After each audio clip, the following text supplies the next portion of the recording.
Chapter 20. Star Dragon was one of the Six Nations. Its population was mainly Asians, and its totem was the Dragon of the Stars.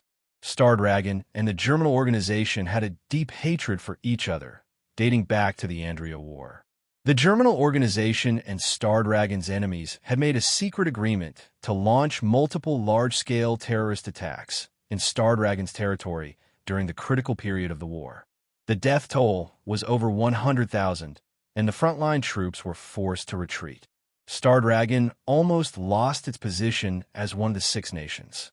The border of every city was surrounded by an endless wire fence. The only way into the city was through sentry posts, and the army was stationed there to check. The train stopped at an open-air platform outside the wire fence. A large number of military facilities were built around it, such as bunkers, watchtowers, and sniper posts, all of which were guarded by soldiers. Thousands of wanderers gathered at the station square, queuing up to be checked one by one. After confirming that they were not carrying weapons, wanted criminals, or infectious diseases, they were allowed to pass through the sentry posts. The Six Nations had a policy of accepting wanderers to increase the population potential of the country by absorbing talents and elites who had wandered outside. Han Shao naturally did not want to be checked. The Germinal organization must have put a bounty on him, and he would be exposed if he was checked. Although his goal was to contact Star Dragon's intelligence agency, Division 13, he could not allow himself to be surrounded by the army. Coincidentally, there was a way to not pass through the sentry posts. In his previous life, red players who were wanted by their country could not pass through the checks. As long as they found the hidden NPC in charge of smuggling and paid some money, they could successfully sneak into the city. In the corner of the square sat an inconspicuous man. He did not line up, nor did he leave. He did not have a presence. This person was the head of the smuggling business. Normal people did not know of their existence, and they usually only accepted referrals from their regular customers. At this time, a thin young man came up to him and asked, "Is it safe?" The head looked up at Han Shao. After confirming that he was a stranger, he played dumb and asked, "What's safe?" "Use these to pay the bill." "Is it enough?" Han Shao did not want to waste time. He threw the backpack full of guns to the head. The head opened the zipper, took a look, and hurriedly closed it again. Oh my, he dares to wander around with so many guns. What kind of master is this young man? The Western capital had gun control, and Han Shao did not enter the city to cause trouble, so these guns were useless to him. Yes, of course. The head was confused. How did you know that I'm a smuggling business? That's none of your business. Doing business without asking for details was the rule of this trade. Snakehead suppressed his curiosity and stood up to lead the way.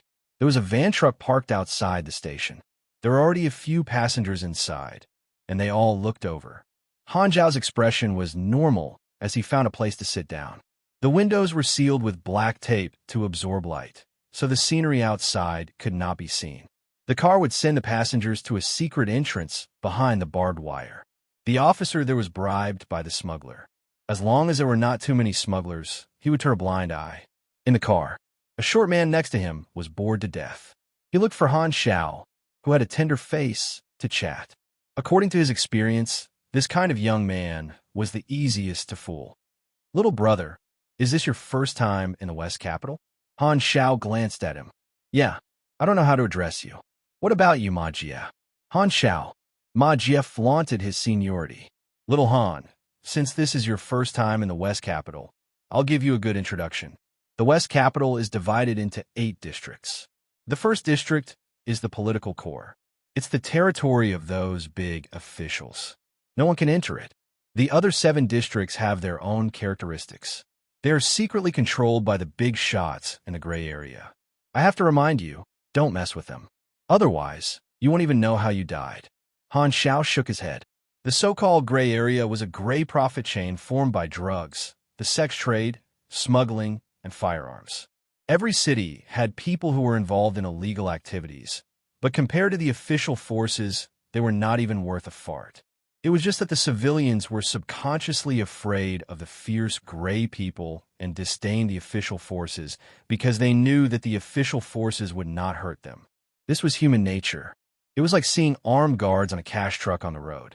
Not many people would be afraid, but if it was a man without a uniform with a gun, most people would definitely run as far away as possible. Han Xiao did not expose Ma Jie's slight skill in front of him. He just laughed and played along. What about the military? What can the military do? Are they going to attack the city directly? Disdain was written all over Ma Jie's face. He was full of respect for the gray area. Thinking of showing off, he boasted, "My cousin is a leader under a big boss. He has a bright future ahead of him. This time, I'm here to join Koff, help him." "That's impressive," Han Xiao said perfunctorily.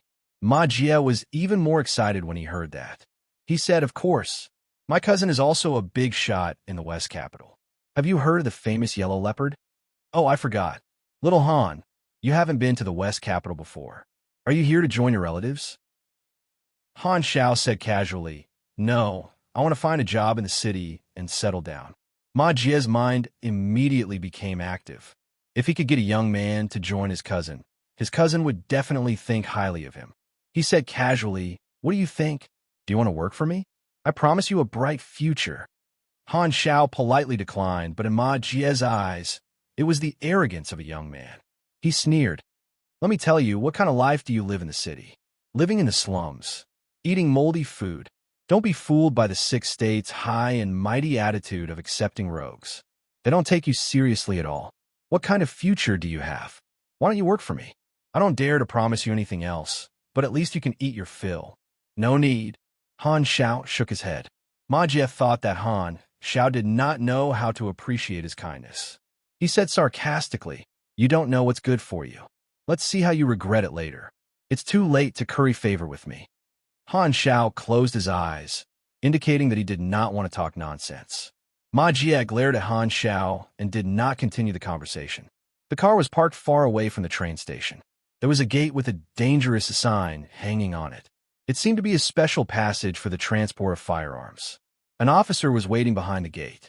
Snakehead stuffed a stack of coins into the officer's hands.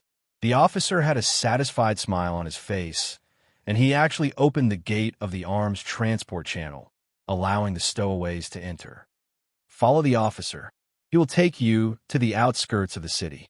There won't be any checks," Snakehead said. The officer did not say a word and led the way. Han Xiao and the others walked past various military buildings and out of the outpost. Finally, they saw the skyscrapers of the western capital in the distance, reflecting the sunlight. The stowaways scattered like birds and animals, each going their own way. Ma Jie glared at Han Xiao and turned to leave. As Han Xiao walked on the street, his clothes were torn and tattered. The passers-by all looked at him with disdain and avoided him. He had been trekking in the forest for 10 days and spent a few days on the train transporting livestock. The smell on his body was so touching that it made people cry. It was difficult to walk without money. If he was thirsty, he could only go to the fountain in the square. The most valuable thing on his body was probably the original smell of his underwear that had not been washed for 7 days. Of course, those were all small problems. Half an hour later, Han Xiao walked out of the department store. He had changed into a clean white shirt and black pants. He was even smoking a cigarette. "You have unlocked the skill, Pickpocketing LVL1. Pickpocketing increased the success rate of stealing. There was a high chance that a certain ability in real life would be brought into the game. For example, if one was a soldier in real life, they would automatically learn basic combat and basic shooting skills. As the saying goes, it's never a burden to have more skills. In the past, in order to compete with the burglary gangs that roamed the streets below, I taught myself how to pick pockets. My goal was to counter the burglary. Yep, even I believed it myself. Thief. I, Han Technician, am a law-abiding man who loves his country. He has never scored less than 80 in his political test in middle school and high school. He is one of the 3 best students in the country every year. He is only 1 step away from joining the Young Pioneers, the Communist Youth League, and our party. He has never even peeped, let alone steal. Chapter 21. Han Xiao did not intend to become a rogue. After defecting from the German organization, he would no longer enjoy free resources. The growth of a mechanic was very costly. Many of the equipment, materials, and parts were expensive. Funding and resources were a big problem. Although there was freedom in the wilderness, resources were scarce. Furthermore, he was still too weak. Before he could grow, he would need the protection of a powerful force. If the germinal organization were to lock onto his position in the wild, they would not hesitate to attack him. They might even throw down a heat-seeking missile array and bombard the entire area. He would not even be able to escape. The germinal organization did not use this method to deal with him previously because Han Shao was in Star Dragon territory. The missiles would be intercepted, and it would not be worth it to expose the organization's other bases in Star Dragon. Another reason was that their leader did not use any means to deal with him. Han Shao chose to join the Six Nations because, apart from the germinal organization, only the Six Nations had the advancement knowledge. For the sake of his advancement mission, joining the Six Nations was a must. The most important thing was to find a place to stay in the Western capital. The moment Han Shao decided to come to the Western capital, he had already thought of a goal. It was a hidden storyline. In his previous life, he had only found out about it from other people's information. Now that there were no competitors, Han Shao could get it first. In front of him was a shop with an open door. It looked like an auto repair shop. The shop did not have a name, and the sign was a wrench. It was only to let passers-by know that it was a mechanical repair shop. The shop was hidden in an inconspicuous alley with walls on both sides. The alley was about 200 meters away from the shop. If one did not walk in, they would think that it was a dead end. In my previous life, this opportunity did not belong to me. I can't miss it this time. Han Zhao's eyes flashed. Although the shop did not look impressive, it hid a rare and unique opportunity for a mechanic in the early stages. There was a chess table in front of the shop. Two white-haired old men sat opposite each other, one tall and one short. The short old man had stubble on his face, and his long hair was wild and free. One look and one would know that he was an artist. The other one was a tall old man. His short gray hair was neatly combed, not a hair out of place. He sat upright like a pine tree, concentrating on the chessboard. The most obvious thing was that his left sleeve was empty. He was a disabled person. The two old men glanced at Han Shao and continued to play chess. Their expressions were serious, as if they were facing a formidable enemy. Han Shao glanced at the screen and was slightly surprised. Wow, they're playing Go. Black and white entanglement. The game is very intense. The tall old man is playing a big dragon, while the short old man is chasing and intercepting. Both sides are playing Go like antelopes hanging their horns, killing each other. It is very dangerous. He took a closer look. F***, it was Gamoku. What a waste of your expressions. Do you want to fix something? A pleasant female voice sounded. A woman came out of the shop in a hurry. Suddenly, Han Zhao's eyes lit up. Her skin was white, with a healthy, rosy glow. She was about 1.65 meters tall. Her appearance was not stunning, but it was very pleasing to the eye. Her eyebrows were gentle, and her smile was kind. She looked like a big sister next door. She was about 24-25 years old, the most beautiful age for a woman. A towel was draped over her slender white neck, and a black hairpin was used to hold her hair up. Her upper body was a simple black elastic vest, and she wore a pair of denim shorts, revealing her straight white legs. Her forehead was glistening with sweat, and she held a wrench in her hand. It seemed that she was working just now. Young perverts look at the face and chest, experienced perverts look at the legs and waist, and experienced perverts look at the temperament. Of course, there was also a group of people who were like teddy bears. They were hungry and did not care about the gender. As the saying goes, a 20-year-old woman is like a cherry, beautiful but not tasty. A 30-year-old woman is like a grape, beautiful but tasty. Han Shao always thought that a woman in her 20s to 30s was the most beautiful age. As for a 40-year-old woman, she is like a pineapple, tasty but not beautiful. What? You want to ask a 50-year-old woman? Hey, a 50-year-old woman is like a tomato, and you think you are a fruit. Excuse me, are you recruiting apprentices? The woman's eyes suddenly lit up, which made Han Shao feel a chill. To describe her eyes elegantly, it was like a person who had been hungry for 3 days and saw a table of Manchu Han Imperial Feast, or a person who had been trekking in the desert for 10 days and saw an oasis. To describe it in layman terms, it was like a puppy seeing poop or a baby seeing its grandmother. "Come in and sit, don't catch a cold." The woman hurriedly pulled Han Zhao's arm and pulled him into the shop, as if she was afraid that he would run away. Looking up at the scorching noon sun, Han Zhao narrowed his eyes and said, "Does catching a cold mean heat stroke in your dialect?" The architectural style of the repair shop was mainly white, yellow, and black. It was divided into 2 floors. The first floor was the workshop. Several load-bearing pillars separated the space and divided it into 3 work areas. There were several lathe workbenches with a complete set of mechanical tools such as grinding wheels, cutting tools, drills, welding guns, and so on. The workbenches were scratched and looked like they had been there for a long time. There were several multi-story iron frames by the wall, piled with many mechanical parts and metals. It was like a hardware store. Walking inside, there was a black metal hollow staircase leading to the 2nd floor, which was probably the living room. "My name is Lu Qian, the owner of this repair shop. You can call me Sister Qian." Lu Qian said generously. "Sister Qian." Han Xiao did not care about the name and said, "I want to be an apprentice here. I don't know what requirements there are. Tell me about your situation." Lu Qian smiled warmly. Her first impression of Han Xiao was quite good. She quite liked the look in Han Zhao's eyes. His decadent, dead fish eyes made him look like a dispirited youth with no fighting spirit. His salary requirements were definitely not high. "Han Xiao, 21 years old. I am from another city and know some basic mechanical skills. You can call me Technician Han." "Technician Han?" Lu Qian felt that this name was weird. "From another city? You're not a student of the West Capital Academy?" The universal knowledge that Blue Star had obtained included the basic training of supers. The West Capital Academy was the official academy of Star Dragon, and the students who studied there were all geniuses selected from the country.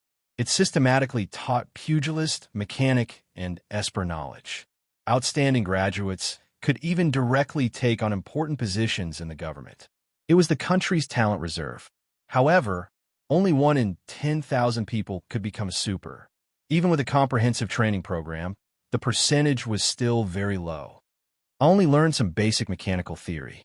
Han Xiao was a humble, low-key person who remembered the 8 honors and 8 disgraces. What a pity.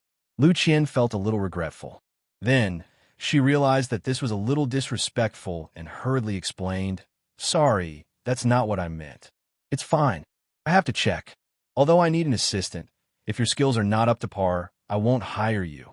It was reasonable, so Han Xiao naturally did not have any objections. Lu Qian took out a faulty electrical appliance and was about to let Han Xiao fix it. At this time, the short old man who was playing chess at the door suddenly said, "Kid, why are you applying for an apprenticeship?" Lu Qian was puzzled. Grandpa's question was weird. Of course, she was looking for a job. Han Xiao turned around and looked at Lu Qian's grandfather, Old Man Lu, and said, "I just want to find a job." Old Man Lu snorted, pushed the chessboard away, got up, and walked over. "I'm the owner of this shop. I will only allow you to stay if you pass my test." The tall old man, who was about to play 5 white chess pieces in a row, said helplessly, "Hey, you're cheating again. I have something to do." Old Man Lu's face was not red. Chapter 22. Star Dragon Strategic Defense Bureau, Division 13 for short. Han Xiaoxin's mind raced. Old Man Lu was the core character of the Hidden Quest, and also the target of Han Zhao's trip. Meeting the tall old man was a pure coincidence. Han Xiao knew that he could hide his identity from others, but he could not hide it from the tall old man. His original plan was to anonymously deliver the information to the Germinal organization, show his goodwill, and then reveal himself when the time was right. However, his plan could not keep up with the changes, and he had to make adjustments. His sudden contact with the higher-ups of Division 13 had put him in a passive position. However, Han Xiao was not depressed. If the situation changed, he would think of a new way to deal with it. Since anonymity was no longer a viable option, he might as well reveal his identity and show his worth. Then, Division 13 would come knocking on his door personally. The enemy of my enemy is my friend. Han Xiao and Star Dragon had a potential basis for cooperation. Fortunately, he was already in the city. Division 13 would be wary of destroying the city, so he had to be careful. If his identity was exposed at the sentry post, he would be surrounded by the military and killed. Changing his plan was not necessarily a bad thing. Old Man Gao was a respected figure. As long as he could gain a little bit of trust from him, his plan would be halfway to success. While thinking of a way to strike up a conversation, Han Xiao asked, "What test?" Old Man Lu looked around, but could not find a problem. Suddenly, his eyes lit up. He pointed at the tall old man's broken arm and said, "You have to make a prosthetic for him. Only then will you pass the test." "What do you mean by me?" Old Man Gao was stunned. However, when he saw Old Man Lu winking at him, he understood that Old Man Lu was trying to make things difficult for Han Xiao. "Grandpa, you're too much. Why are you so harsh? What if you scare him away? You've been drinking and playing chess every day. How long has it been since you took care of the shop? Can't I find an assistant?" Lu Qian was indignant. Old Man Lu ignored his granddaughter and looked straight at Han Xiao, waiting for his answer. Han Xiao had a strange look on his face. He emphasized, "Are you sure you want me to make a prosthetic that this old man is satisfied with? If you can't accept it, then leave." "I accept," Han Xiao agreed with a smile. The bionic prosthetic limb blueprints that he had obtained before were still gathering dust in the interface. Old Man Lu's request was a perfect match for him, and he could also build a relationship with Old Man Gao. He wasn't sure if it was just his imagination, but he had a feeling that his bloodline had been a little European lately.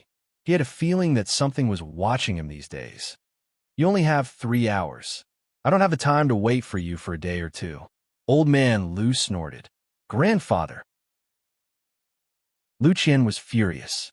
She wanted to make a prosthetic limb, but first she had to measure the size of the tall old man's arm, then draw a blueprint, and finally make the finished product. Just the drawing alone would take a few hours. Even if the lathe could simplify the manufacturing process, it would still take at least 2 hours. This meant that Han Xiao didn't have any time to think. Moreover, the final product had to be approved by the old man. This was simply too difficult. Even designers weren't treated this badly. However, Old Man Lu was the head of the family, and Lu Qian's protests were useless. Han Xiao didn't have much of a reaction. He took out a measuring tape and asked, "Can I?" The tall old man generously took off his jacket and gestured that he could measure the arm as he pleased. While Han Xiao was measuring, the tall old man was also observing Han Xiao. Despite being made difficult by Old Man Lu, Han Xiao didn't seem unhappy at all. Instead, he seemed to be very confident. I just don't know why the German organization put a bounty on him. As soon as the tall old man saw Han Xiao, he knew who he was. The German organization's bounty had caused a huge uproar in the underground world. Almost every intelligence agency had memorized Zero's appearance. The tall old man was in charge of such matters, so he naturally knew. Seeing Han Xiao with a bounty on his head swaggering into the city, the tall old man knew that there was a corrupt officer stationed at the outpost. He really had to find a chance to clean up the internal ranks. What was Han Xiao's purpose in coming to the Western capital? Was he a threat? These were all questions that the tall old man was concerned about. At present, Han Xiao's behavior seemed normal, so the tall old man continued to observe. Old Man Lu was different from him. Old Man Lu had walked the line between life and death when he was young, so he was very experienced. He could tell that Han Xiao was tainted with a murderous aura, so he deliberately made things difficult for him. He didn't want Han Xiao to stay in the shop for fear of attracting trouble. However, Old Man Lu hadn't been involved in the underground world for a long time, so he didn't know that Han Xiao was the German organization's bounty target. Old Man Lu's requirements are really harsh.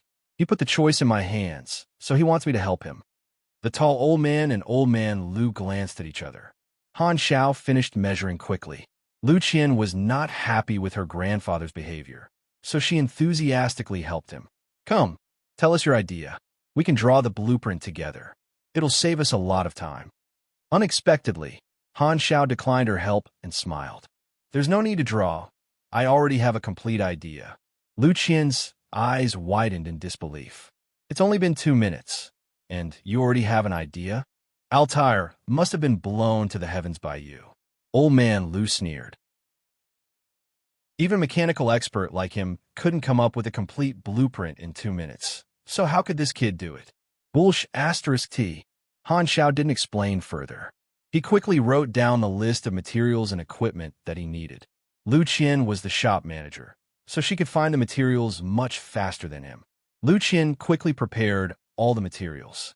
She was very dissatisfied with old man Lu's behavior, so she tried her best to help Han Xiao. However, she didn't have much hope. Lu Qian didn't believe that Han Xiao could complete such a strict requirement. Han Xiao picked out the materials and started to work.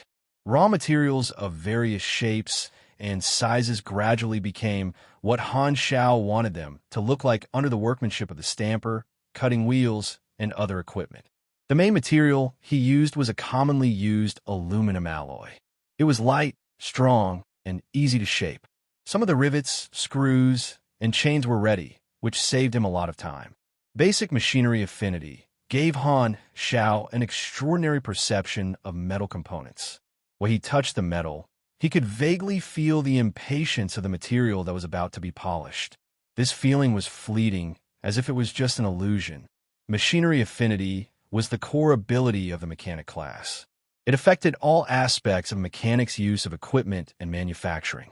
Basic machinery affinity increased the quality and manufacturing speed of machinery by 1% every level. The best bionic prosthetics could collect electrical signals. The wearer only needed to think, and the electrical signals from the brain would be able to control the arm. It was no different from a real arm. Dong Bing's metal arm was an enhanced version of this, but it required surgery to establish a nerve connection with the body. It required the basic electromagnetic theory and nerve connection of the mechanic class. If this technology was improved further, it would become the technology of prosthetics. It could even replace the limbs other than the brain with machinery, turning them into mechanical soldiers. This method was equivalent to walking on the path of mechanical life. A mechanical body would not be able to produce energy, so they could only continuously search for stronger machinery to upgrade their own modules and strengthen themselves with external forces. The only advantage was that their lifespan was extremely long, and they did not have to worry about hunger or thirst. However, a mind that had lost its senses would be easily influenced by the whispers of the soul in the universe, and it would be subtly brainwashed by certain organizations or powerful beings, losing its sense of self. Unless one programmed their own thoughts and set up a logic loop to become immune to the mind, they would lose their freedom of thought and become an artificial intelligence that followed the program. The advanced civilizations usually used this method to create cannon fodder, and almost no players would choose this development path.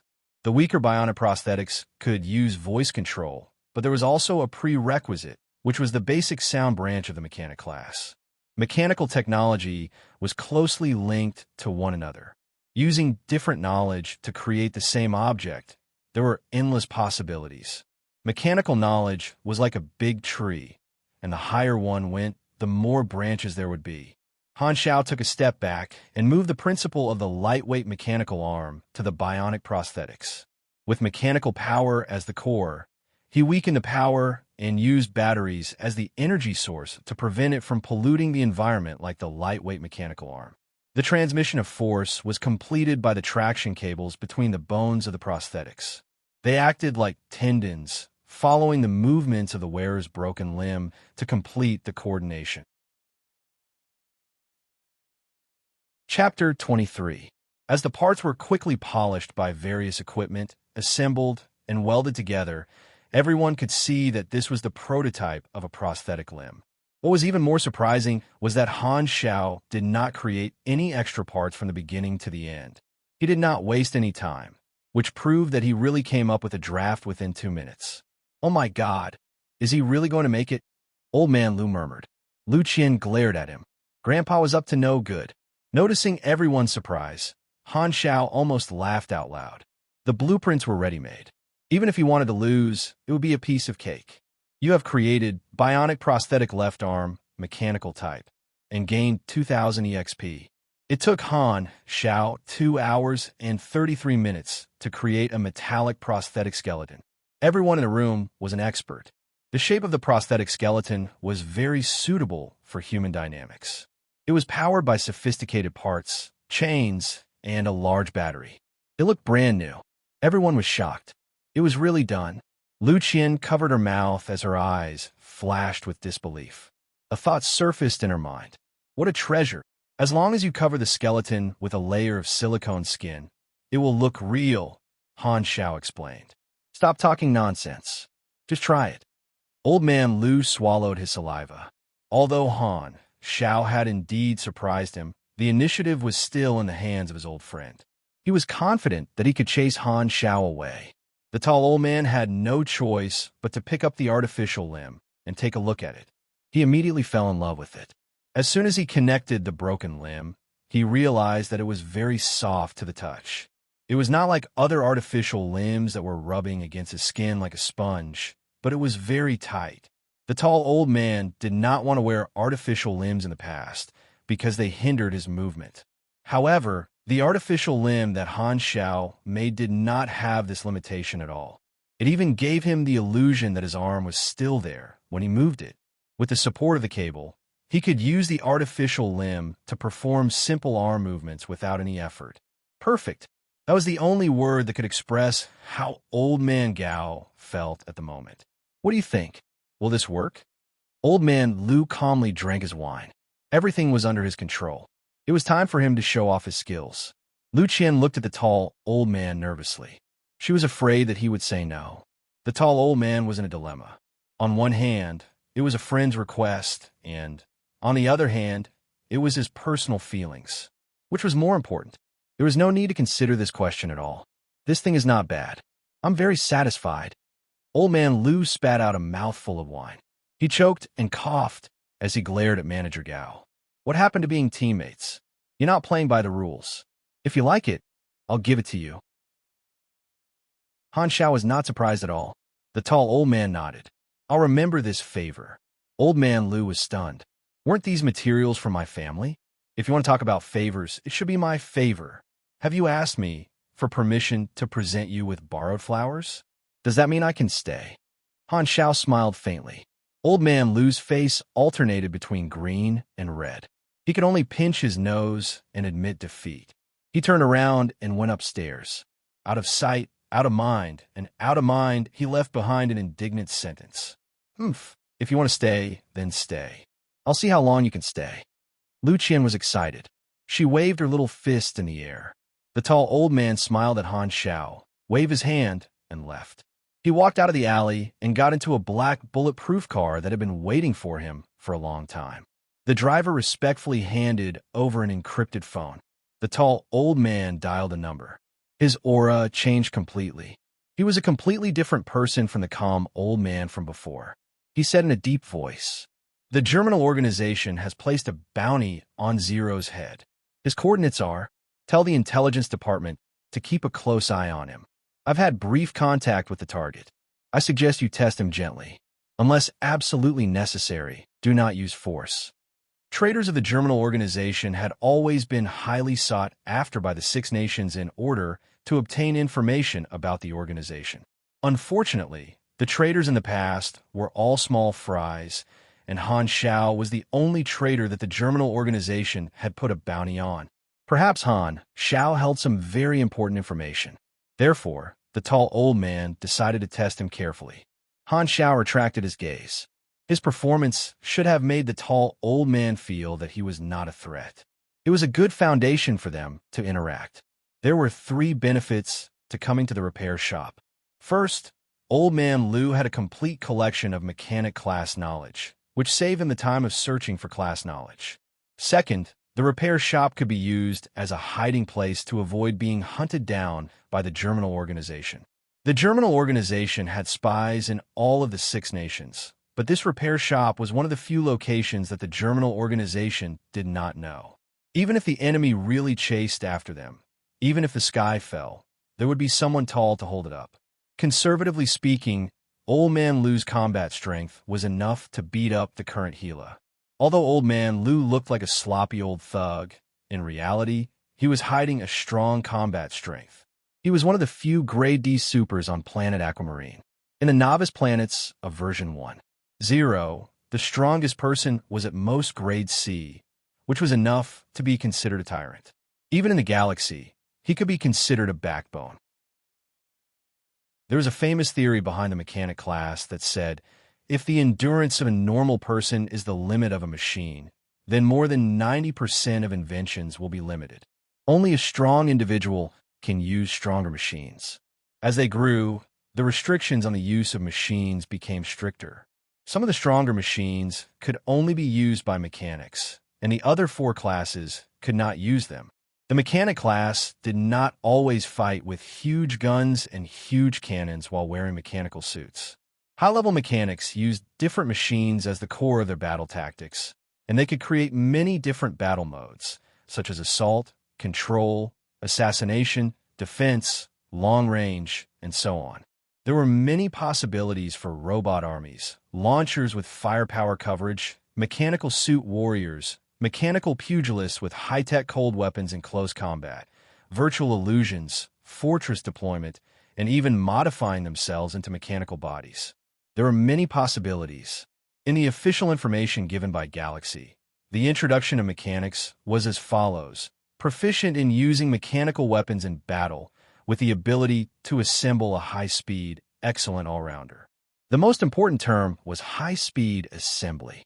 After learning high-density material compression technology and elementary spatial technology, mechanics could fold huge weapons into metal pieces the size of a finger and carry them around with them. When triggered in battle, they could instantly expand and return to their original state. Energy was the energy reservoir of the Esper class, the attack power of the Pugilist class, the magic source of the Mage class, and the psychic energy reactor of the Psychic class. The energy of the Mechanic class was, of course, not just for decoration. When one's energy reached a certain level, it could replace the use of hands, lathes, and equipment, creating new machines from scratch at high speed in battle. As long as there was not a lack of raw materials, a mechanic's weapons would be endless. Of course, the prerequisite was to learn instant disassembly and assembly, and some other class knowledge. Because the inventory of the players was real weight, only the Mechanic class, the Mage class, and the extremely rare Space Esper class could achieve the effect of a space bag. The third benefit was the most important. The repair shop was related to a hidden storyline, and they could obtain a few early blueprints of the Mechanic class. Old Man Lu would leave the repair shop in the future and leave behind a password-protected box containing blueprints that he had studied for many years. He asked Lu Qian to pass it to her father, Lu Cheng. Lu Cheng was a rogue warlord, and Old Man Lu had always had a bad relationship with his son. In Han Zhao's previous life, a mechanic player had run dozens of complex missions before finally obtaining the password to open the box. After that, he had spent a lot of effort to gather the materials. After completing the creation, the rewards were immediate. His combat power soared, and he became the king of the PK field. His record was 38 consecutive wins. Even when 3 players of the same level fought him together, they were still beaten. Those blueprints were the early-stage Mechanic class artifacts, and Han Xiao did not even need to do the complex missions. He knew the password from the start. The hidden storyline was a competitive mission. Although only one person could complete it, the other players would also know the password after completing the missions. Later on, someone posted a post on the forums, and that was how Han Xiao learned about it. Old Man Lu left the password-protected box after the open beta, and Han Xiao took advantage of the fact that he was close to Old Man Lu. For the sake of those artifacts, it was worth it. I'll tell you about the treatment of apprentices. The monthly salary is 1,000, and the meals and accommodation are included. There's an empty room on the 2nd floor, and your normal job is to perform mechanical maintenance and complete customer orders. Is that okay? Lu Qian looked at Han Xiao anxiously. She had seen Han Zhao's capabilities and was worried that such a salary would anger him. However, she did not have any extra money. I can accept. Lu Qian was overjoyed and immediately liked him. The second floor was a full living room with a living room, bathroom, kitchen, and a few bedrooms. Lu Qian brought Han Xiao to his bedroom. There was a wooden bed without a mattress, a wardrobe, a bookshelf, and a small workbench. "This is your room." Lu Qian handed the key to the room to Han Xiao and enthusiastically helped him to clean the room. 1,000 was not even enough for a month's food. Lu Qian could not be more satisfied with Han Xiao. Where else could she find such good labor at such a low price? This kid is probably stupid. I have to treat him well and not let him run away. Chapter 24. Lu Qian cleaned the room and left. Lying on the bed, Han Xiao closed his eyes comfortably and relaxed his body. Now, all he had to do was wait for Division 13 to come knocking on his door. I'm still not strong enough. Han Xiao was very clear that if he wanted to deal with the germinal organization, he would need to rely on his own strength. Furthermore, if he wanted to impress Division 13, he also needed strength. Currently, there were no opportunities for him to do missions or fight monsters, so he only needed to do technical work.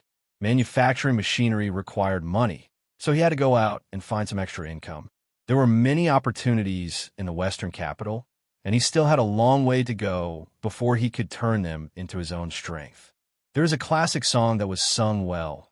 Zhangguo Lao, his hooves facing the west, carrying monk Sha, following the Calabash brothers on the Western Paradise, traveling for tens of thousands of miles. There was still half a year before the open beta. Before that, he had to be prepared. After tidying up the room, Han Xiao returned to the first floor. Lu Qian was working in front of the lathe, repairing a certain household appliance. Her round but was wrapped in hot pants, revealing a pair of long, white legs. He could not help but take a few more glances. Lu Qian wiped her sweat with a towel and said, "The orders are in the drawer." The repair shop was not very busy, and most of the orders were backlogged. Han Xiao randomly chose an easy one and started working in front of the lathe. He worked until 7 at night, and the shop closed for the day. Lu Qian had changed into a long white dress and casual wear. She had undone her hair, and her long black hair fell over her shoulders. She looked even more warm and gentle, just like an older sister. There were traces of mending on her dress, and it was obvious that she was not very well off. Han Xiao could not help but guess that Lu Qian wore skimpy clothes when she was working because she wanted to save on fabric. Old man Lu only appeared when it was time for dinner. He had been locked in his room the whole day. Time for dinner. Old man Lu, with his long hair, did not look like someone who did housework. Lu Qian took care of all the food.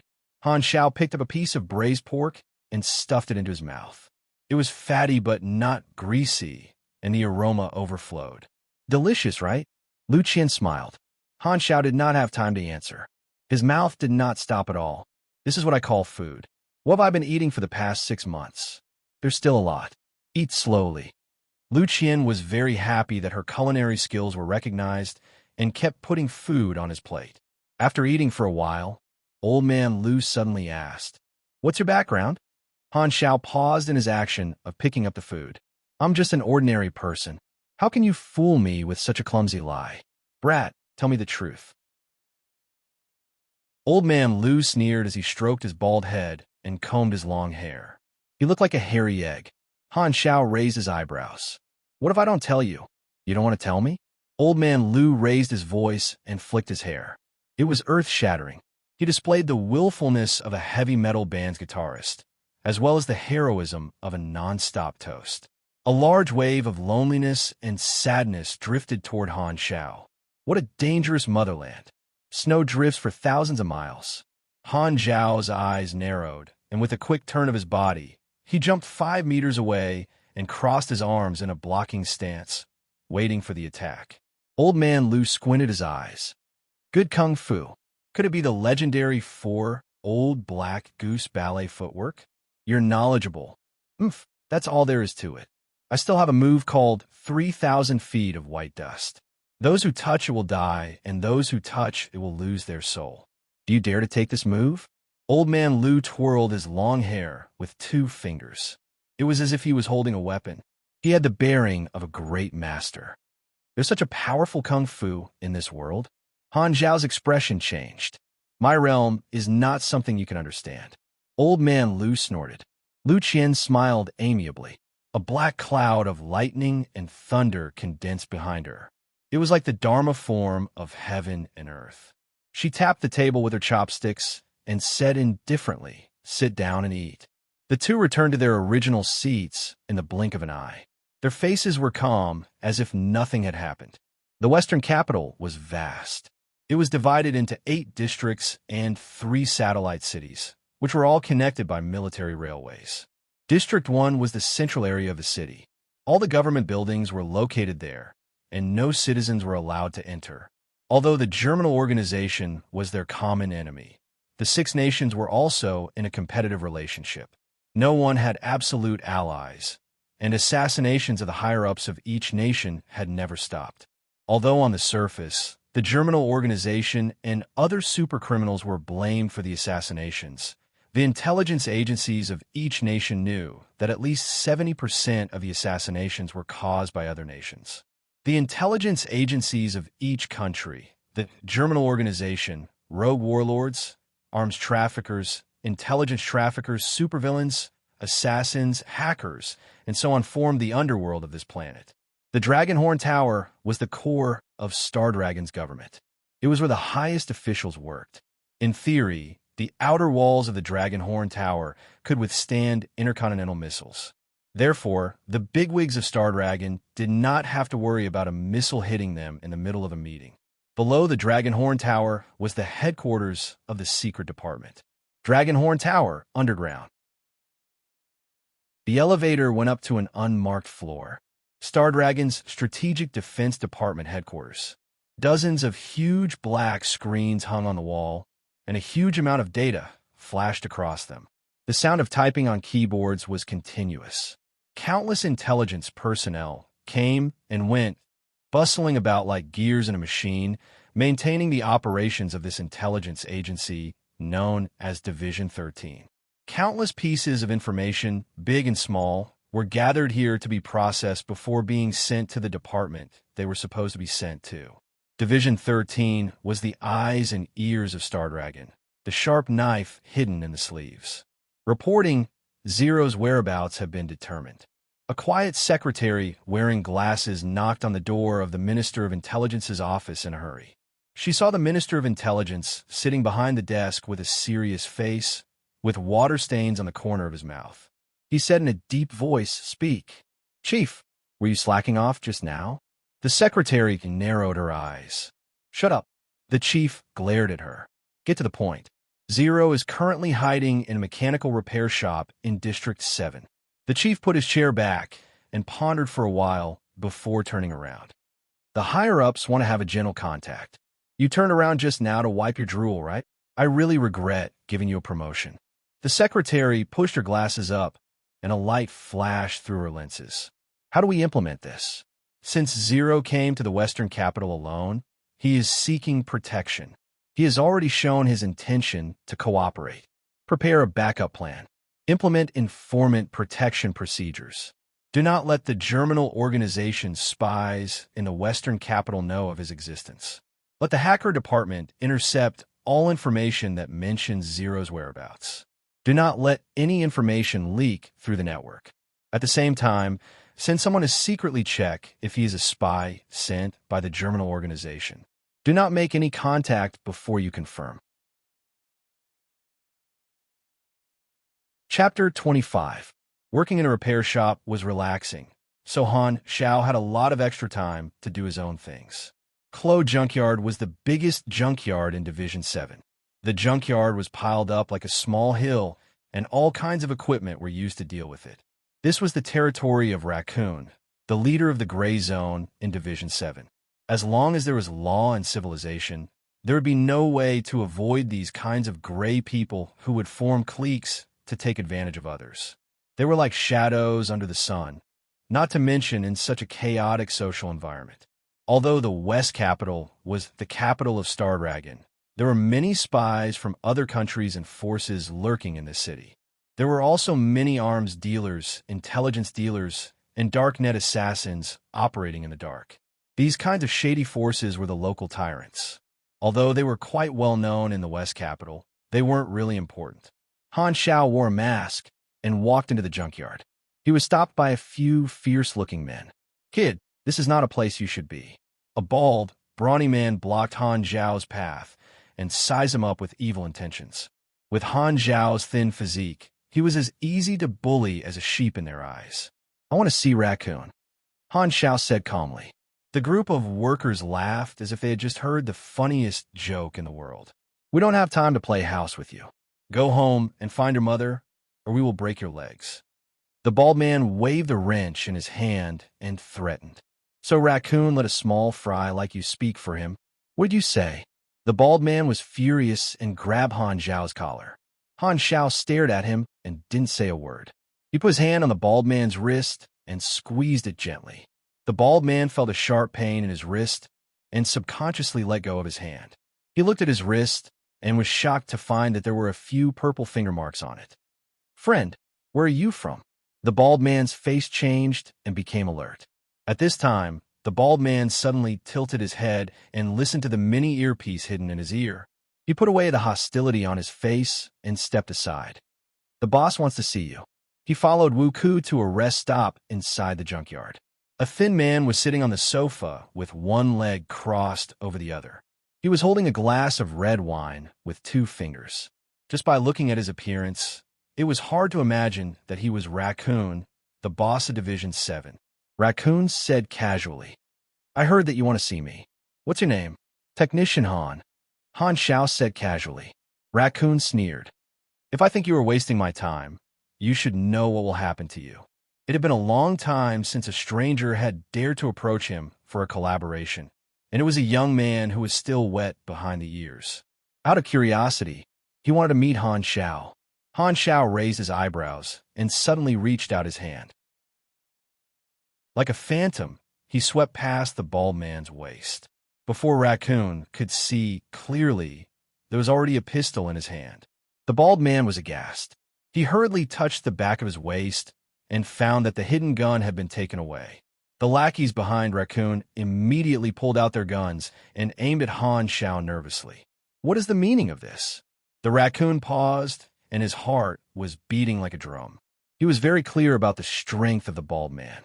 He was his right-hand man and could easily defeat 10 people. However, he could not keep up with the movements of this young man. Where did this person come from? Han Zhao's fingers moved like a Rubik's Cube. The gun was like a withered flower. In the blink of an eye, it turned into parts and scattered on the ground. Firearms are the products of big organizations. I can help you save the cost. All I need is a small reward. Raccoon was moved. This kid in front of him knew how to make guns. Firearms were the hard currency of the gray area. The price of firearms in the black market was very expensive. It was a complete rip-off. Knowing how to use a gun and knowing how to make guns were 2 different concepts. Mechanics who knew how to make guns were very popular. A local organization like Raccoon could not attract mechanics who knew how to make guns. Now that a proper mechanic came to him, Raccoon felt that this was an opportunity. "How do you want to cooperate? I'll make a list later. You provide your own materials and parts. I'll be responsible for the manufacturing and assembly. I'll come here every morning to work for 2 hours. The manual fee is 1,500 per handgun. Also, I want to take away the mechanical trash that I like." Han Xiao had studied the firearms of the Germinal organization thoroughly. He could easily make basic firearms. Raccoon tried to bargain. "The materials are all mine. I can only give you 1,000. Han Xiao turned and left without another word. Raccoon panicked. He only wanted to test Han Zhao's bottom line. He did not expect such a big reaction. No, we'll go with your price," he said hurriedly. A handgun in the black market cost 3,000 to 4,000. Han Zhao's manual fee was still within Raccoon's acceptable range. "You prepare the lathe and the materials. I'll come over tomorrow. I'll go get some mechanical trash first." Han Xiao knew that a skilled mechanic would have a lot of power in this kind of negotiation. Furthermore, Raccoon did not know his identity and combat ability. Raccoon's eyes darkened. He signaled for the bald man to follow and monitor him. He did not mind letting Han Xiao have a taste of his own medicine. After all, the junkyard was his territory. He had plenty of ways to deal with liars. Han Xiao picked up a lot of usable parts and left the junkyard. He realized that there was a tail following him. He knew what Raccoon was thinking. Raccoon wanted to know his identity and address. After leaving the junkyard, Han Xiao quickly took a few detours to get rid of his stalker. This way, Division 13 will also know my abilities as a mechanic. Han Xiao thought to himself, with Division 13's intelligence network, it would be easy for them to find out that he was working for Raccoon. This was also a way for him to show off his strength. At the same time, he also needed an opportunity to build machinery. Although mechanics were weak in the early stages, they had their pros and cons compared to combat professions. Mechanics were more favored by factions. They could earn contribution points very quickly. As for why he chose Raccoon, there was no other reason other than the fact that it was close enough to save him time. After returning to the mechanic shop, Han Xiao was questioned by Lu Qian. He had already thought of an excuse. He pointed at the big bag of parts he had brought back. I went to the junkyard to get some goods. Junkyard? That place is not safe. Don't go there in the future. Lu Qian did not think too much about it. As long as it did not affect the order, she did not care about Han Xiao's free time. She had a natural fondness for people who did not have high demands for their salary. Han Xiao put down the parts and focused on the interface. He still had a lot of potential points that he had not used yet. It was just enough for him to finish learning the remaining 2 basic knowledges of the arm branch. The maintenance shop had a complete set of basic knowledge for mechanics.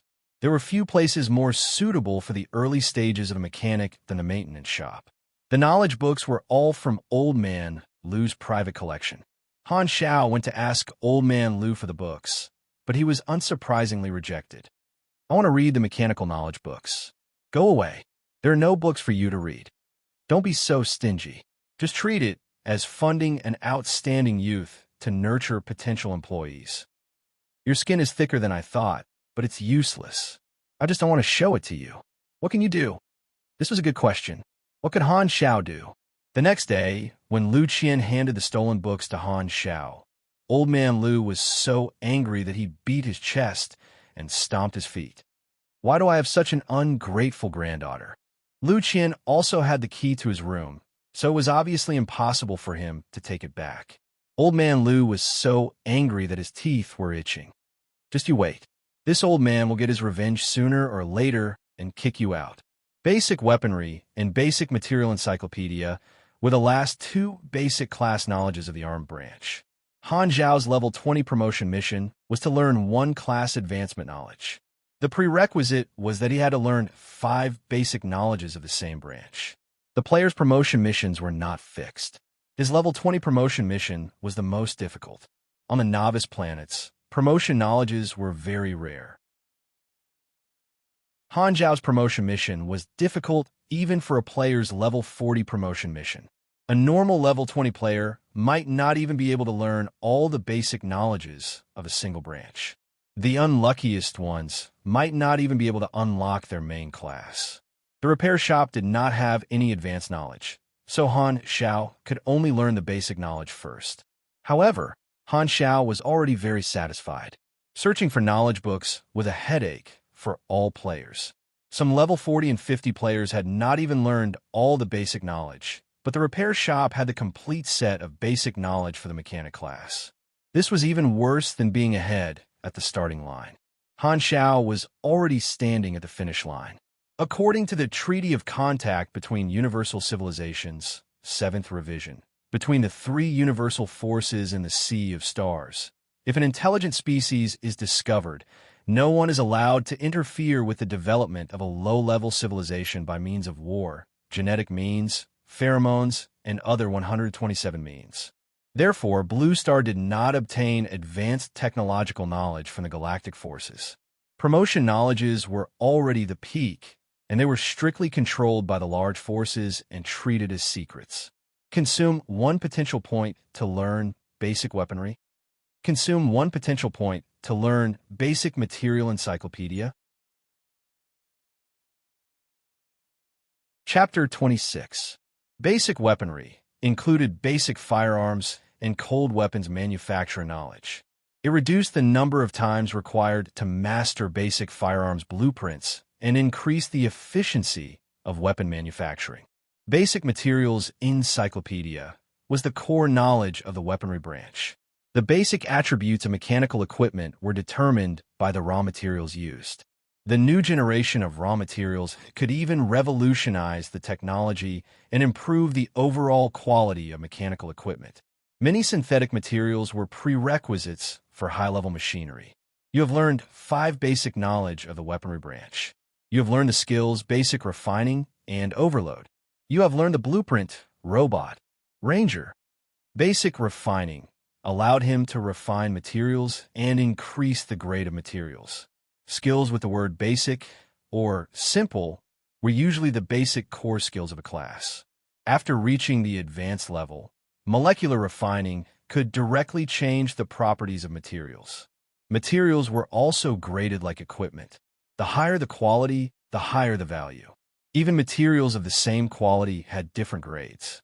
For example, a common raw material, iron rock, cost 13 aquamarine per pound, while iron rock, which was refined into iron rock, cost 45 aquamarine per pound. Materials also had their own characteristics. For example, metals that were suitable for energy transmission were not suitable for making armor. Overload, active skill, consumes energy, increases the power of machinery by 30 to 50% for a short period of time, greatly reduces durability. For example, the lightweight mechanical arm that Han Xiao had once used. Once overload was used, its attack and defense would increase by 30 to 50%. With his 120 energy points, he could only use it for about 10 seconds. Finally, I've learned an active skill. Han Xiao was excited. There were very few active skills in the early stages of the mechanic class. If only he had one when he was escaping from the German organization, he would not have had such a hard time escaping. Robot. Ranger was one of the easiest blueprints to obtain in the early stages. It was a low-tech multi-purpose robot that could be equipped with various equipment and machinery. It could be used for combat, exploration, defense, support, and even self-destruct. A high level of versatility meant that there were not many key points. Han Xiao knew that the logistics teams of many guilds used the support type of ranger for exploration and mining. Some of the blueprints for mechanics had already existed, while others had not. The situation was different on every planet. 2 potential points for so many skills. What a bargain. Old Man Lu walked over and asked curiously, "You've been so excited since the beginning. What are you doing?"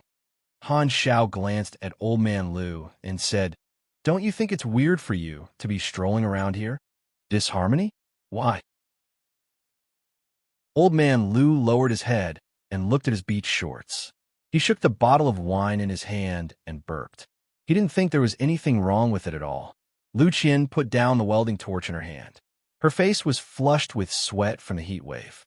She rolled her eyes through her protective glasses and said in a stiff tone, "It's working hours. Irrelevant people, please leave as far as possible." Stinky girl. Old Man Lu mumbled to himself as he downed a mouthful of wine. Then he leisurely went out for a stroll. "Boss, do we fix things here?" As soon as Old Man Lu left, a middle-aged man came in. Han Xiao looked over and found that the middle-aged man was also looking at him. When their eyes met, the middle-aged man looked away. Han Xiao was slightly startled. He immediately lowered his gaze and noticed that the middle-aged man's footsteps were steady and powerful. He immediately understood something, but his expression did not change. There was an 80% chance that this person was an intelligence agent from Division 13 sent to test him.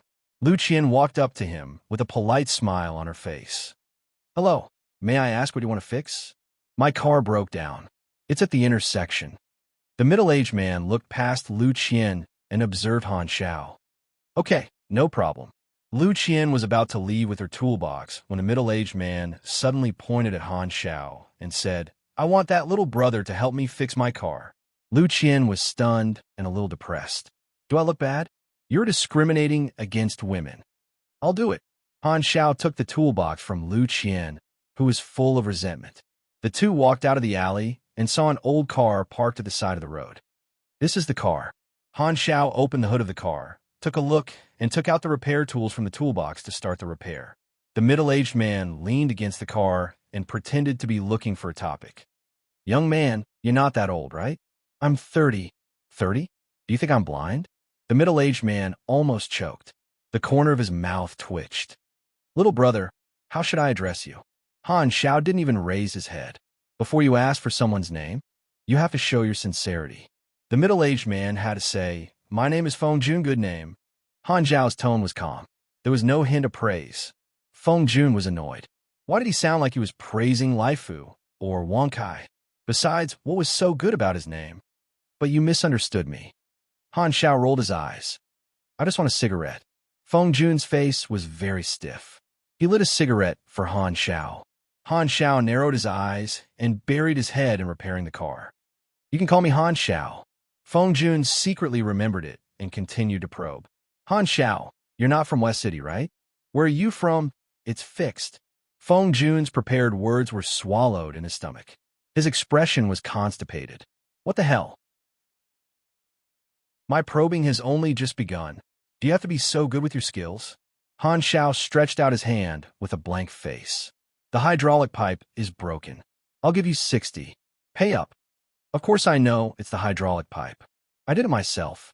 Feng Jun took out his wallet and took out the money as slowly as possible.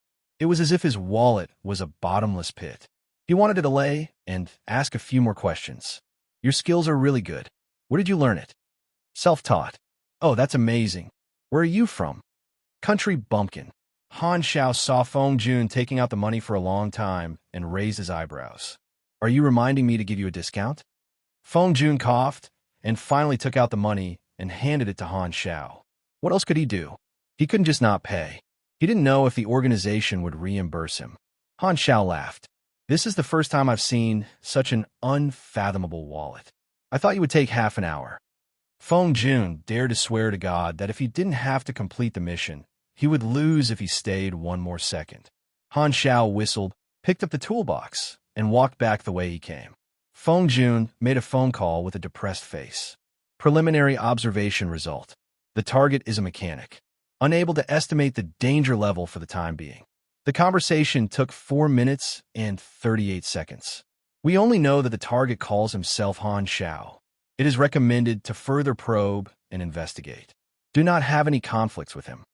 Analysis of the target's personality? Very bad. Chapter 27. The next 10 days were peaceful, and Han Xiao maintained his routine.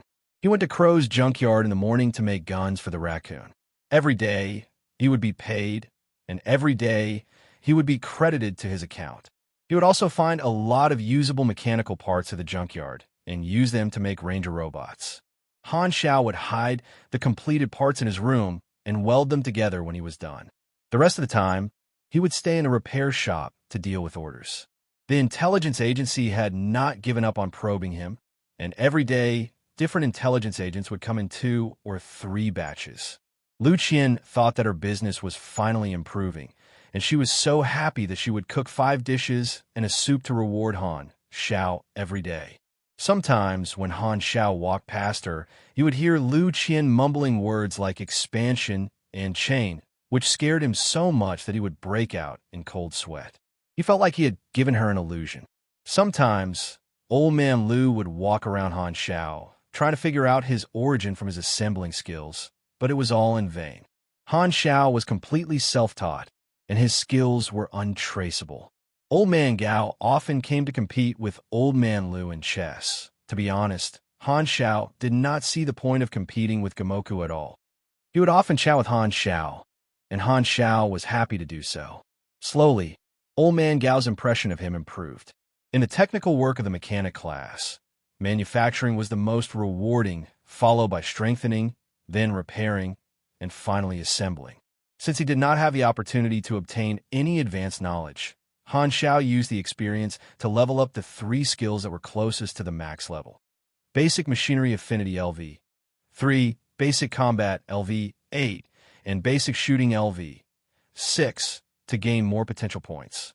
Coincidentally, the requirement for Mechanic Novice was to learn Intermediate Machinery Affinity, and Basic Machinery Affinity had to reach the upper limit of LV 5. Machinery affinity was the core skill of the mechanic class, and it was the prerequisite for many blueprints and skills. Although his 15 potential points seemed like a lot, when it came to using them, they would be spent faster than water. He had a deep understanding of this. If he had not spent so many potential points in the past, he would not have had to spend tens of millions of anas, the universal currency, to buy the magic civilization's water of oblivion. Instead, he would have been emptied by those profiteers and mages. At Crow's junkyard, Han Shao operated the lathe and assembled a Type 73 Wasp pistol. Raccoon handed a stack of cash to Han Shao. Han Shao didn't count it and stuffed it into his pocket. That's all for today. I'm leaving. It's all thanks to you. I don't need any more guns for the time being, but the promise is still valid.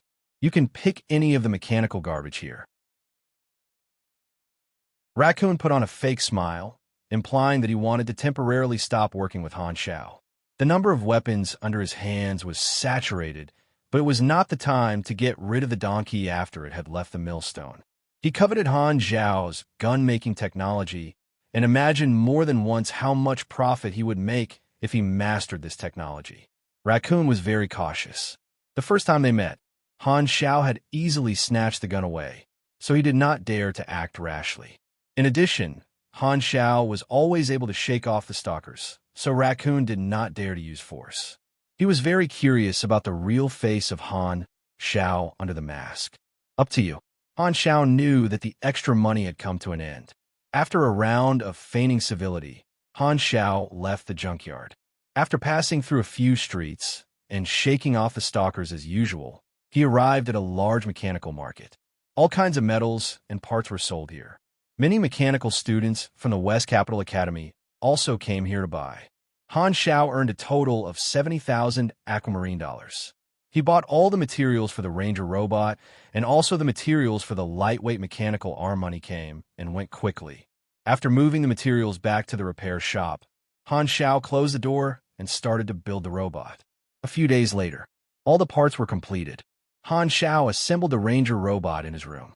The robot was 2 meters tall, and its outer layer was welded with thin armor to protect the gears, precision parts, wires, and energy sources inside. Its upper body was humanoid, and its oval head was retracted into the torso. There was no neck, and a pair of mechanical eyes were equipped with a simple remote control and imaging system. The chip was a regular product, and its computing speed was average. There was a pair of mechanical arms on both sides of the torso, and the elbows and shoulders were bearings that could rotate like a human's arms. The fingers were transformed into gun barrels, and the firing range was 170 degrees in front of the robot. The waist could rotate 90 degrees to the left and right, and the ribs were equipped with magazines. The bottom part of the robot was equipped with caterpillar tires. It was like a small tank. The system prompted him to name the robot. Han Shao named it the First Generation Ranger. The First Generation Ranger, Caterpillar type, robot quality, gray basic attributes, 800 armor, 18 defense, 58 power level, 23 kilometers per hour max movement speed, 121-20 energy height, 18 meters weight, 143 pounds control method, remote control, electric signal transmission remote control range, 50 meters energy source, battery battle consumption, 8 energy/min core power output, 36/80ths Onerite arm module, small caliber machine gun. Attack 35-40. Fire rate 4/s. Max fire rate 7/s. 10 seconds overload. Ammo capacity 30 plus 60. Ammo chain. Output level 40 left arm module, small caliber machine gun. As above, additional ability self-destruct, dealing 280 to 430 fire damage within 30 meters. Will be destroyed after use. Additional ability, metal, reduces all damage except armor piercing by 8%. Remarks, don't be fooled by its dumb appearance. It can hit you in the face at critical moments. Ranger was a general name for the models. There were many different types of robots based on their power system, weapon system, and control system. Most mechanical suits, robots, and large machines were named this way. The raw materials would affect the attributes of the product. The first-generation Ranger's main materials were steel alloys and AS resin, which were all common materials. If Han Shao had used higher-grade steel and alloys, the first-generation Ranger's defense and armor would have been higher. The technologies in a machine were interconnected and influenced each other. Every part contained different technologies. If some parts could not be made by oneself, one could buy normal parts to replace them. As one's knowledge accumulated, the process of making a machine would become more flexible. Even the smallest screw could be made by oneself, and the final product would be stronger with each generation. For example, if one learned more advanced control chip technology or advanced energy sources, they would be able to change the remote control mode and power level of the robot. This was the charm of the mechanic class. Any robot, vehicle, or mechanical suit had a power limit. Installing new modules would increase the power load. The stronger the module, the higher the load. Thus, one could not add more parts without limit. Only by upgrading the energy source technology could one be upgraded. The energy source of the first-generation Ranger was ordinary batteries, which had low power. Only after learning the energy branch knowledge could one create their own energy source. After completing the first-generation Ranger, Han Shao immediately received 24,000 EXP. Manufacturing gave the most EXP, which depended on the manufacturing cycle, the quality of the finished product, and the technology involved. You have built the lightweight mechanical arm, left. You have received 2,500 EXP. The new lightweight mechanical arm was still a left-handed equipment. The materials used this time were simpler than the first one, and the quality was one level lower.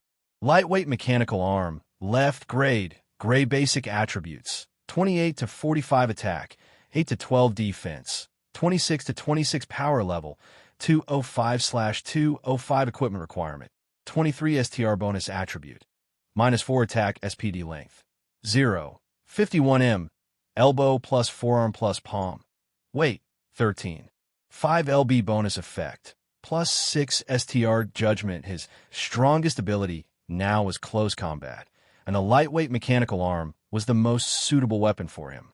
The mechanic class learned martial arts, and it was called the mechanic martial style.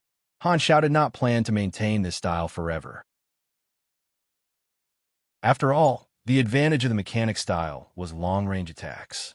However, the mechanic martial style was one of the styles with the highest combat power in the early stages of the mechanic class, so it could be used as a transition.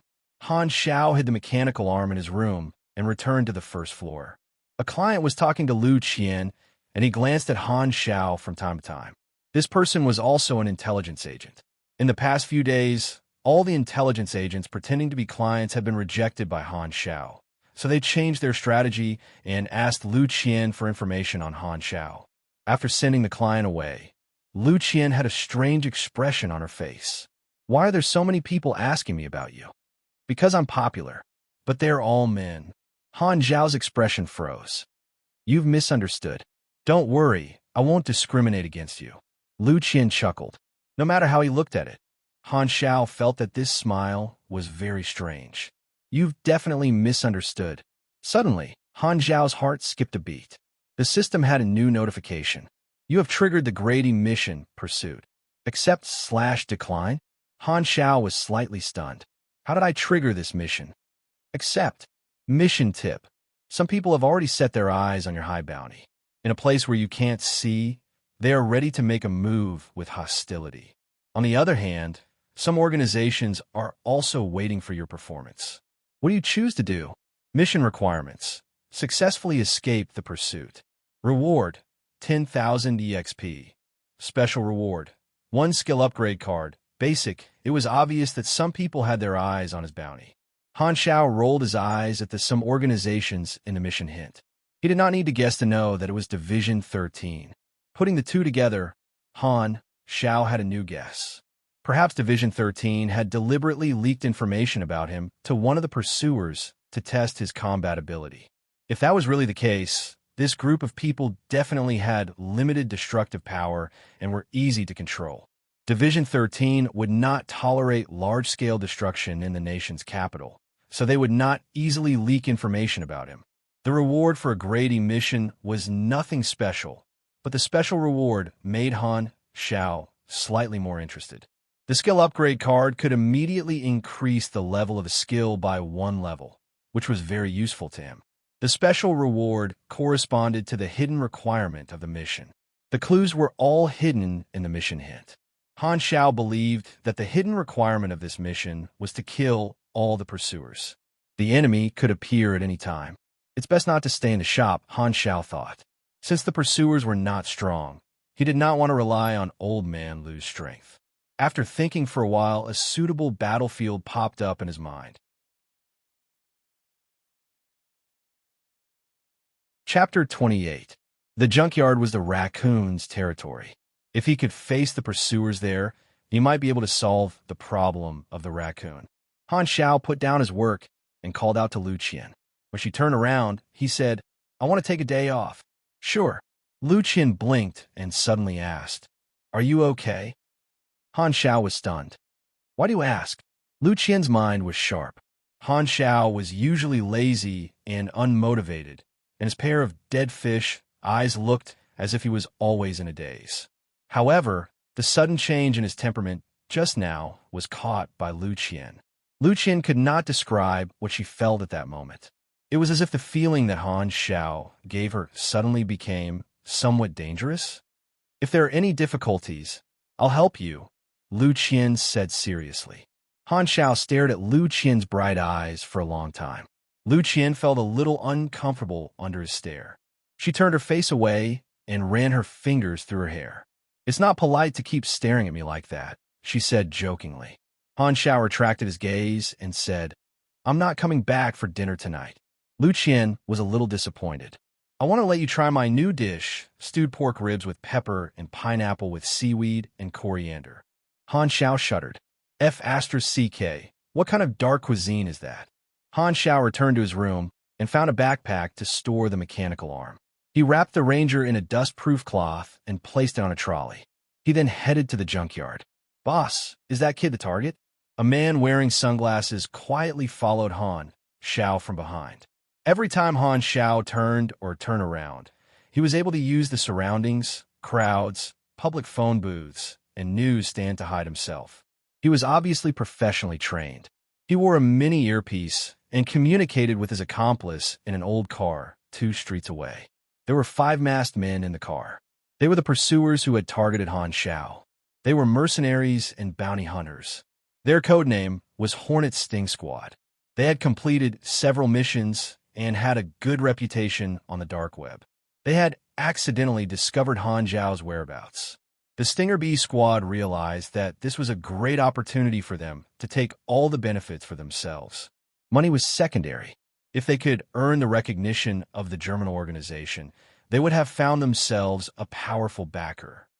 "That kid is worth $1 million? He looks like an ordinary person. There is no difficulty at all." The second in command of the team, the long-haired guy, curled his lips. His tone was 30% skeptical and 70% contemptuous. Captain Kelly was inspecting the guns. Hearing this, he said in a deep voice, "This is Star Dragon's capital. We must act quickly and retreat immediately after killing the target." The target has set off. A black Jeep without a license plate followed Han Xiao from afar. A Division 13 field team sat in the Jeep. Captain Li Hui was the person in charge of this operation, and Feng Jun was the operation consultant. 8 field personnel were wearing full combat uniforms and were equipped with tranquilizers. Just as Han Xiao had expected, the Bee Stinger squad was indeed Division 13's last attempt at testing the waters with the help of others. The mission of this group of agents was to secretly observe Han Xiao's performance and, when necessary, intervene to eliminate the mercenaries and invite Han Xiao to the Bureau as a guest. The Bee Stinger squad was a carefully selected chess piece with limited destructive power. Once they were used up, Division 13 would deal with the rest. Feng Jun changed the image and said, "Han Xiao's route is to the Crow Junkyard in District 7. The Bee Stinger squad is following the target. If the battle takes place at the junkyard, the economic losses will be minimized." Division 13 knew all about Raccoon's power and backing. As long as they wanted to, they could make Raccoon disappear from the face of the earth.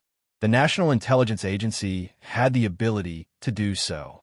In the eyes of ordinary people, Raccoon was not someone to be trifled with. However, he was nothing compared to the National Intelligence Agency. The sun was setting in the west, gilding the skyscrapers of the western capital with a layer of gold.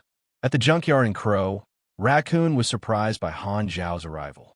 Usually, Han Zhao would arrive in the morning and leave punctually 2 hours in.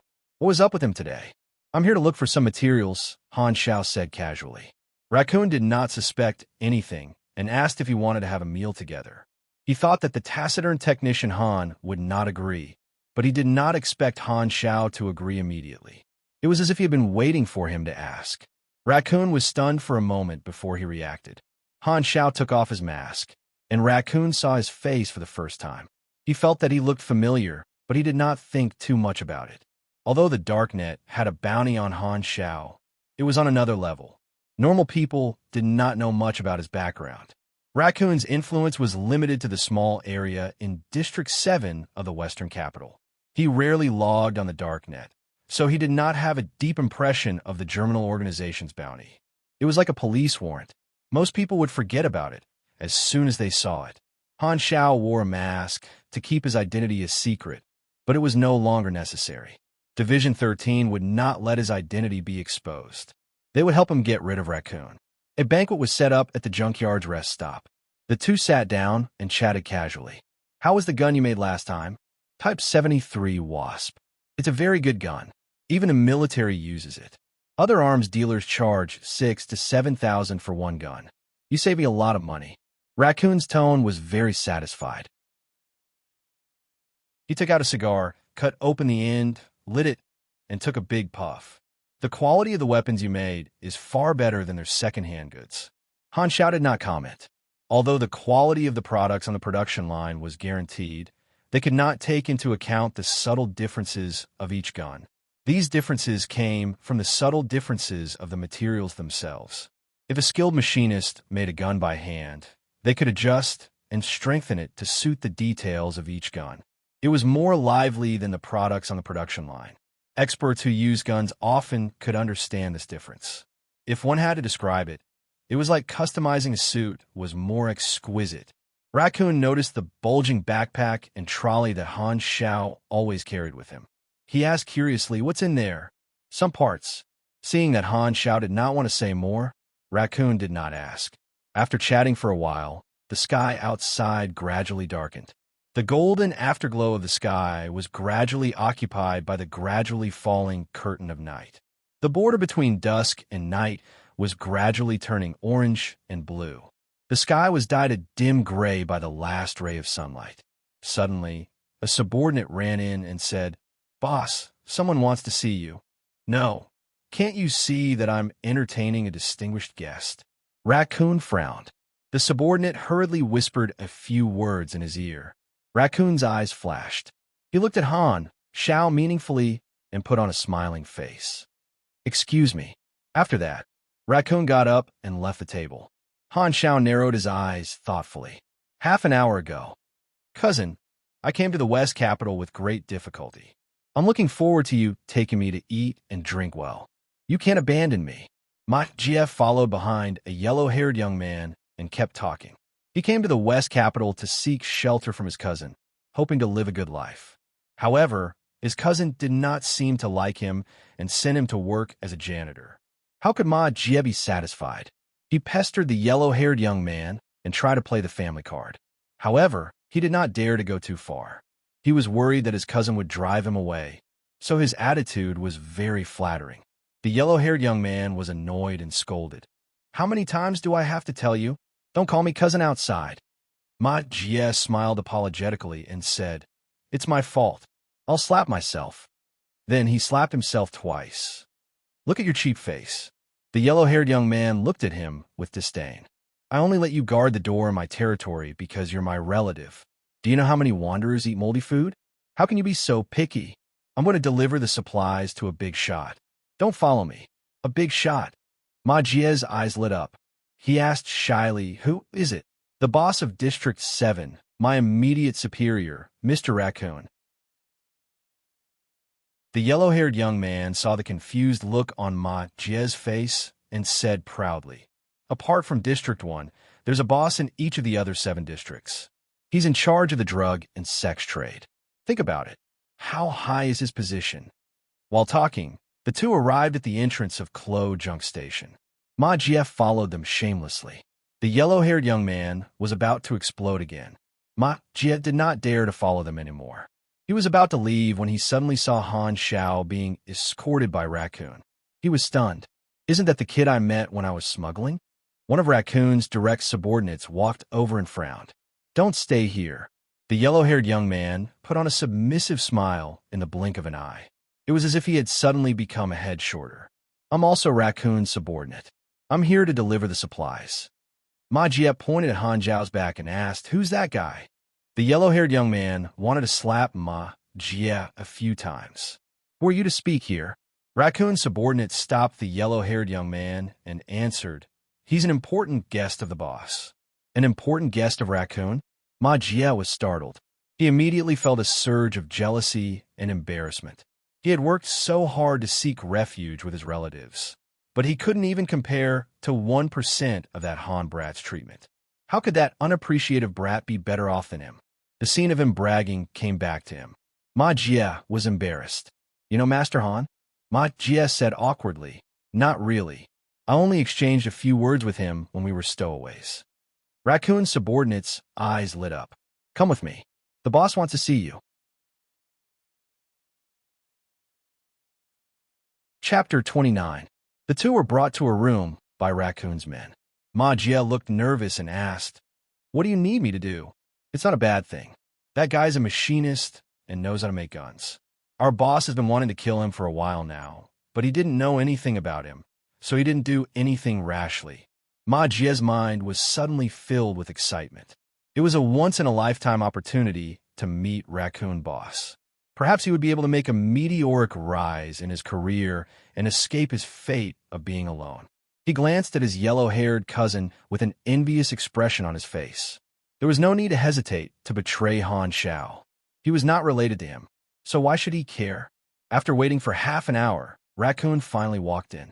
Ma Jie and Ma Jie hurriedly bowed to him. Ma Jie was in such a hurry that he accidentally knocked over a chair. "You know who Technician Han is?" Sivit's expressionless face made Ma Jie even more nervous. Beads of sweat formed on his forehead. "His name is Han Xiao. He's a rogue. He snuck in with me.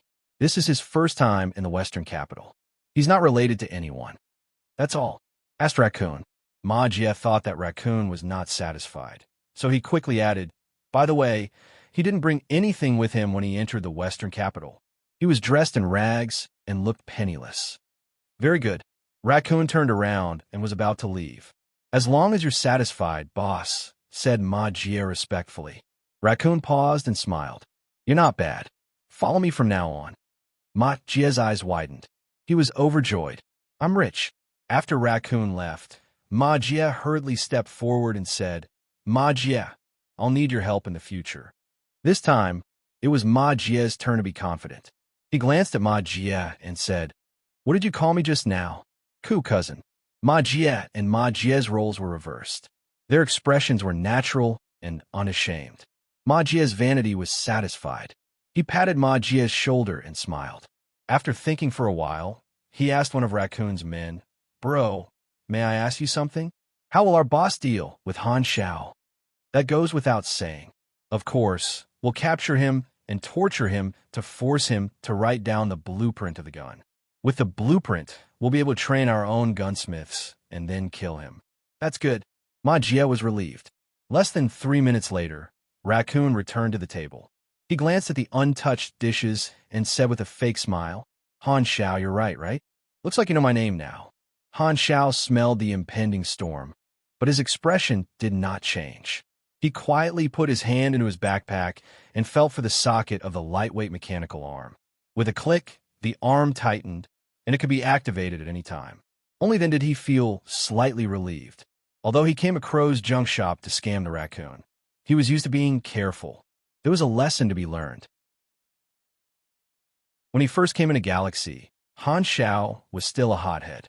He treated NPCs like those rigid programs in other games and did whatever he wanted. He had failed miserably more than a dozen times. Even a pig knew to be careful. How exactly did he fail? Han Xiao could tolerate being hunted down by players at his respawn point, but to be hunted down by NPCs for 3 days, stop right there. Even those who talk about dark history need to be pulled out of the room. Raccoon tapped his fingers on the table and said slowly, I've been trying to guess who you are, but I didn't expect you to be a wanderer who just came to the Western capital not long ago. I have to say, you're very cautious. I only found out about you today. So? Raccoon's face turned cold.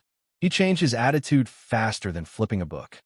Be smart and hand over all the detailed gun manufacturing techniques.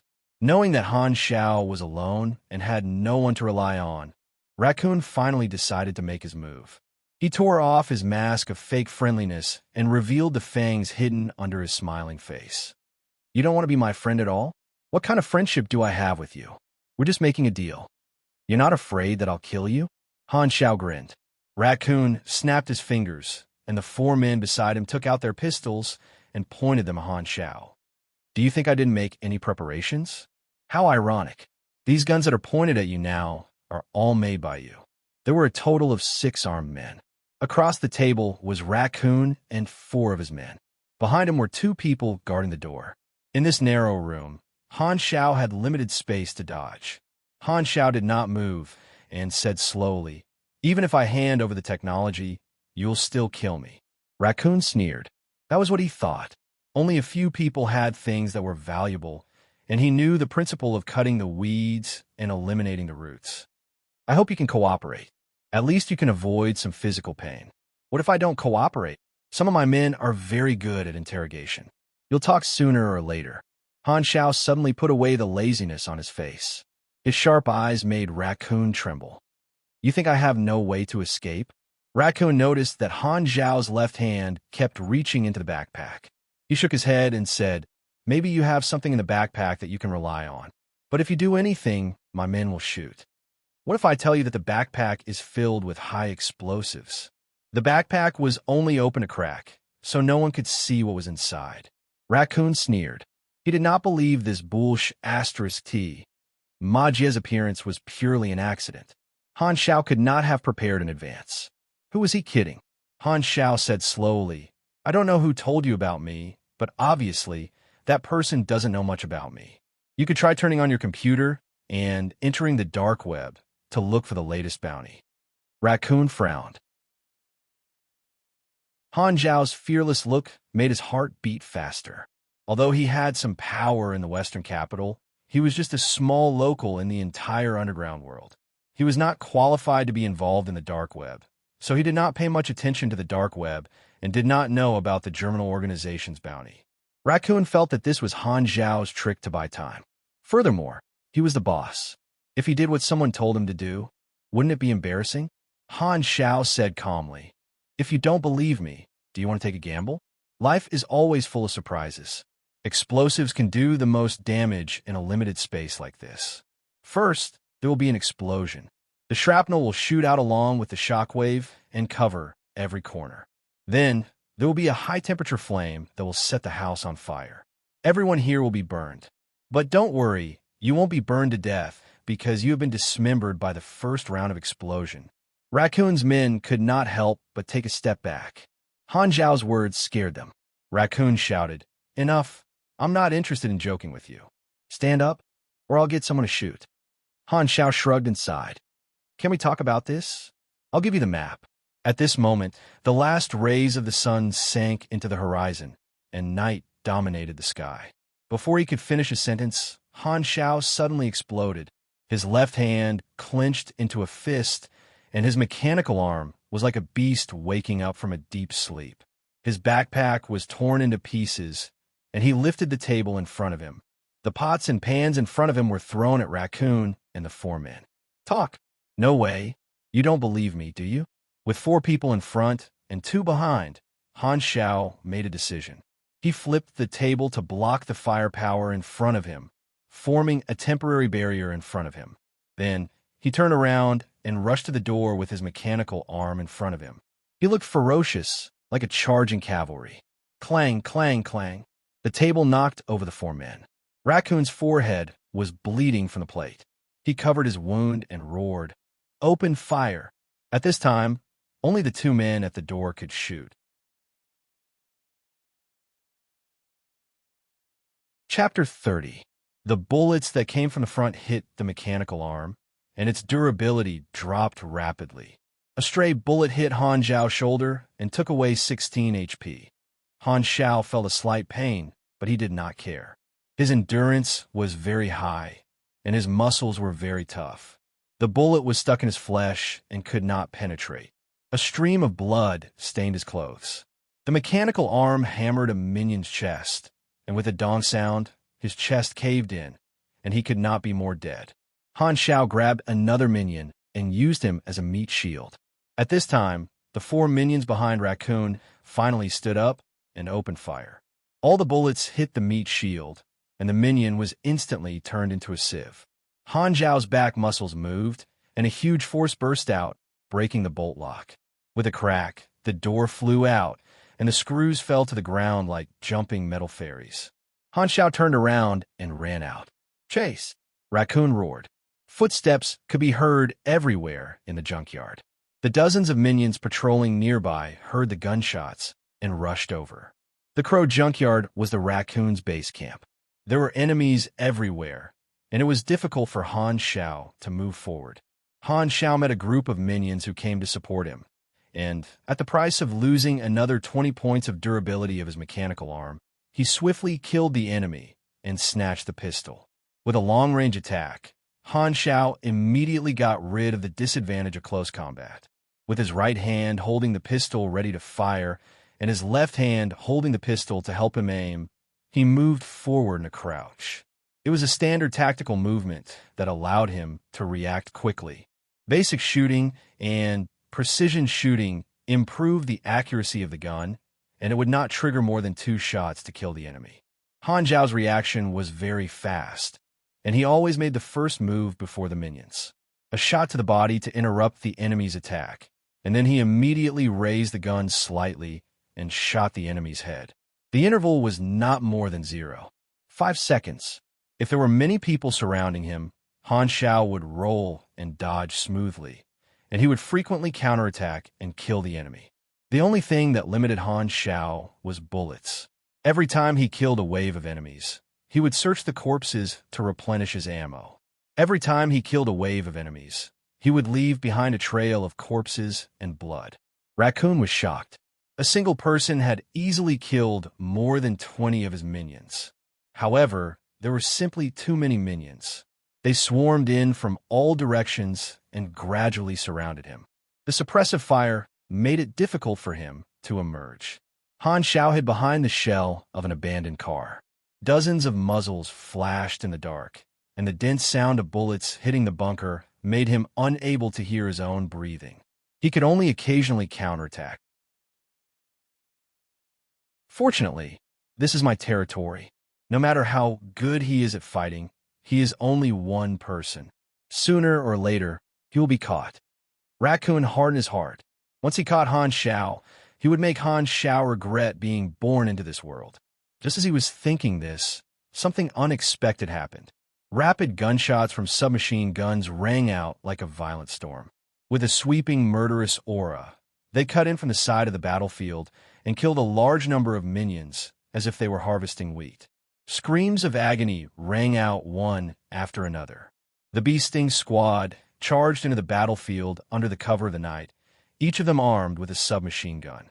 They ran and dodged, advancing and retreating in an orderly manner. Their nimble movements showed their wealth of experience on the battlefield. Raccoon's men couldn't even organize a decent counterattack before they were sent scattering. Where did these mercenaries come from? Raccoon was shocked. He thought these mercenaries were here to kill him. Maybe they were coveting his territory, or maybe it was revenge. Just as he was letting his imagination run wild, what happened next stunned him. The menacing mercenaries suddenly turned around and charged at Han Zhao on the other side. They didn't even look at him. These merciless mercenaries were actually targeting Han Xiao.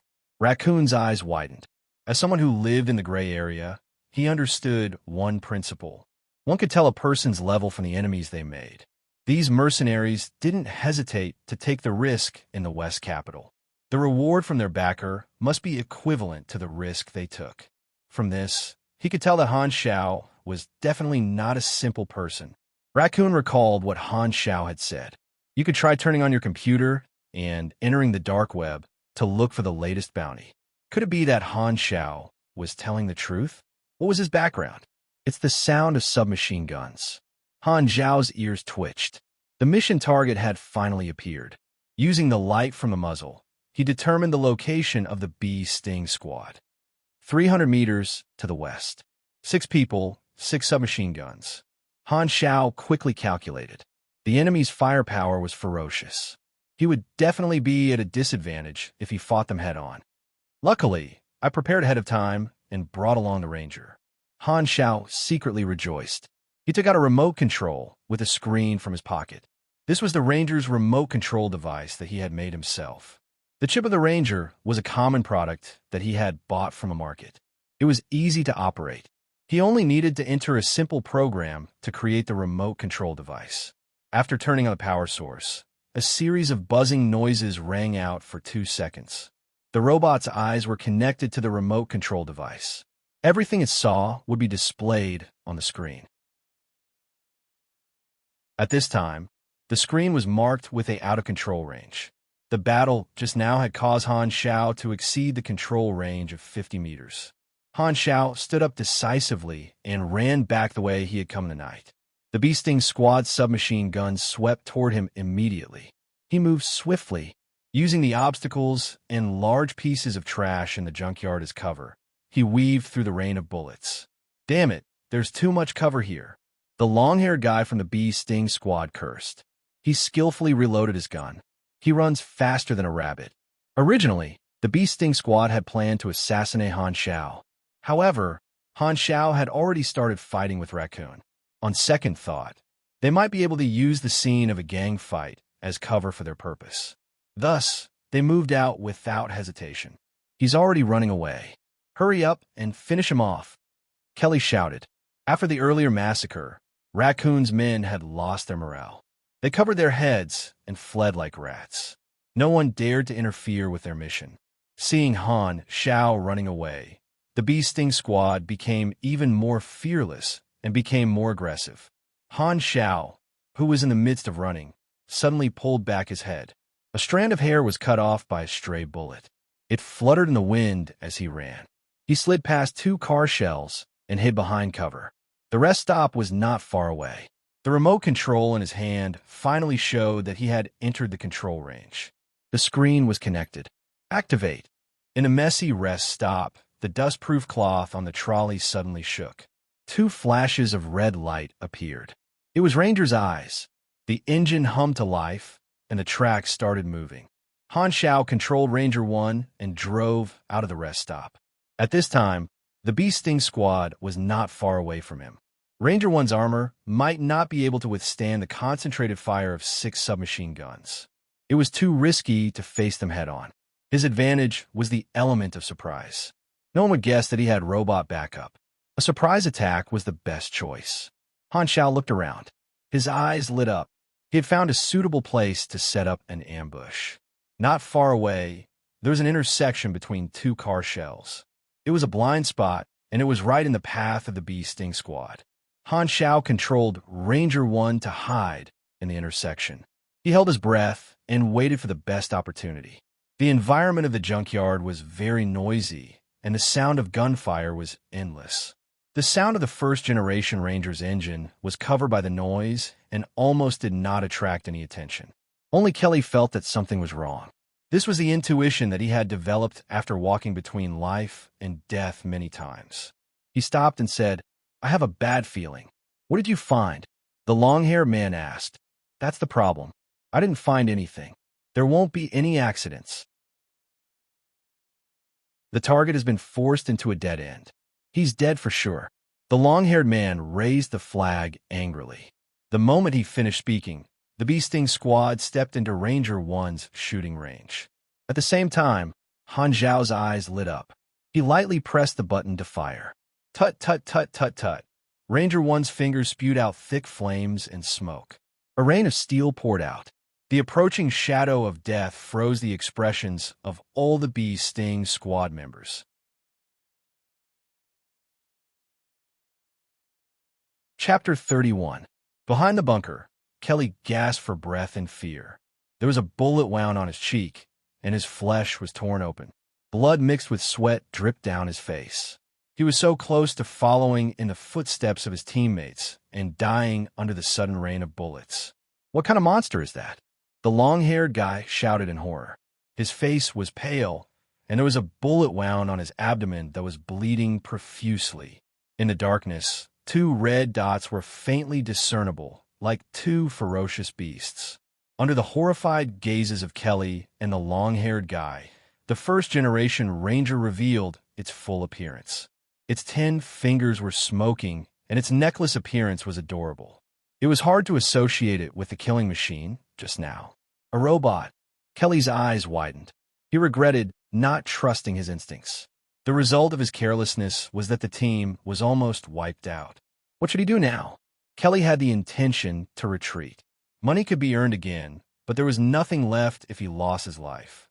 After the long-haired guy recovered from his fear, he became extremely angry. He roared and poured bullets at the first-generation Ranger. Die, die, die, die. The first-generation Ranger's weak armor was deformed by the bullets. Kelly and the other team members saw this and joined in the counterattack. Your mechanical creation, first-generation Ranger, Caterpillar type, has lost 14 armor points. Your mechanical creation, first-generation Ranger, Caterpillar type, has lost 17 armor points. The first-generation Ranger's armor was very ordinary, and it could not withstand the damage. Its armor points were quickly depleted, and the 2 bullet belts were also used up after a round of explosions. It was now a piece of metal with no combat ability. After all, they were short on resources. Han Xiao did not equip the first-generation Ranger with more weapons. 2 small-caliber machine guns was already the limit. TSK, why hasn't Division 13 made a move yet? Han Xiao thought to himself. He did not believe that the secret agents observing in the dark would allow the mercenaries to continue running wild. As expected, he did not have to wait for too long. The sound of military boots quickly approached. Just by listening to the sound, one could imagine the image of fully armed soldiers moving steadily and accurately. Everyone, lay down your weapons. Someone shouted in the darkness. His tone was cold and harsh. Let's retreat quickly. Kelly's heart sank. The long-haired man's anger had not yet subsided. He emptied the last few bullets in the magazine on the first-generation Ranger that was about to be scrapped. Only then did he say, "Okay, let's go." At this time, Han Xiao controlled the first-generation Ranger to move, approaching the 3 mercenaries at high speed. The Ranger's chest suddenly swelled with flames and exploded with a deafening explosion. Waves of fire and a shock wave spread out in all directions, stirring up a storm of smoke and dust, instantly forming a sea of fire around them. Self-detonation. The orange-red flames lit up the dark night. Dozens of meters away, Li Hui and the other field team agents were shocked by the explosion. This is bad. Feng Jun cursed inwardly. The orders from above were not to cause too much of a commotion. Now that the flames could be seen from a few kilometers away, he could already guess the headlines of tomorrow's newspaper. From the moment Han Xiao exchanged fire with Raccoon, the situation was already out of their control. The gunshots were too loud, and it attracted the attention of many civilians. At that time, the Bee Stinger squad had not moved yet, so Li Hui and the others had no choice but to follow the order and wait anxiously. When the Bee Stinger squad entered the battlefield, the agents could not wait to take action, wanting to minimize the impact. However, the first-generation Rangers' self-detonation ruined their plan. The long-haired man and another member were killed, and Kelly was covered in dust. He was completely terrified by Han Zhao's methods. Without saying anything, he turned around and ran. Han Xiao shook the sand off his hair, not feeling the slightest bit of heartache. The combat style of the mechanic was to consume all kinds of machinery. He had the blueprint, so he could rebuild it as long as he had the resources. As long as he gained the experience, he would have already profited, not to mention that he had killed so many people. Li Hui had no choice but to vent his anger on Kelly. He fired from afar, filled with murderous intent. "You want to steal my kill?" Han Shao raised his eyebrows. He could only complete the concealment requirement by killing all the mercenaries. If Kelly was killed by someone else, all his previous efforts would be wasted. With that in mind, Han Shao took action. He moved in an arc, avoiding Li Hui and the others, and intercepted Kelly in front of him. Kelly stopped in shock. He felt that Han Shao was like a completely different person, giving him an extremely dangerous feeling. "Go to hell." Kelly gritted his teeth and raised his gun. Just as his finger was about to pull the trigger, Han Shao abruptly bent his waist, lowered his center of gravity to his feet, and swayed his body left and right. Like the footwork of a veteran boxer, he moved swiftly like a ghost and quickly closed the distance between them. Kelly opened fire in panic, but all the bullets were dodged or blocked by Han Zhao's mechanical arm. Not even a single shot hit him. Kelly had a face of disbelief. He had seen Han Zhao's physical fitness, and it was only about the same as an elite mercenary.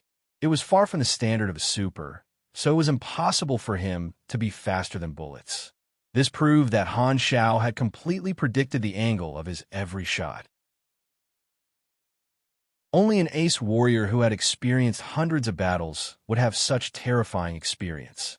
Even in his career as a mercenary, he had only seen 2 or 3 ace mercenaries with such skill. Han Shao chuckled. Compared to the time when he piloted a mechanical suit to avoid thousands of floating cannons, this level of prediction was a piece of cake. After emptying his bullets, Kelly hurriedly retreated and hurriedly reloaded. However, Han Shao instantly closed the distance between them. A look of fear appeared on his face. Han Shao straightened his back, and his muscles and bones crackled. Power flowed from his feet into his left hand like an avalanche, driving the lightweight mechanical arm to draw a full arc, and he threw out a heavy punch. The perfect combination of strength and steel. Overload. The sound of the air pump piston and gears suddenly became faster, and the heat dissipation pipe spewed out a puff of black smoke.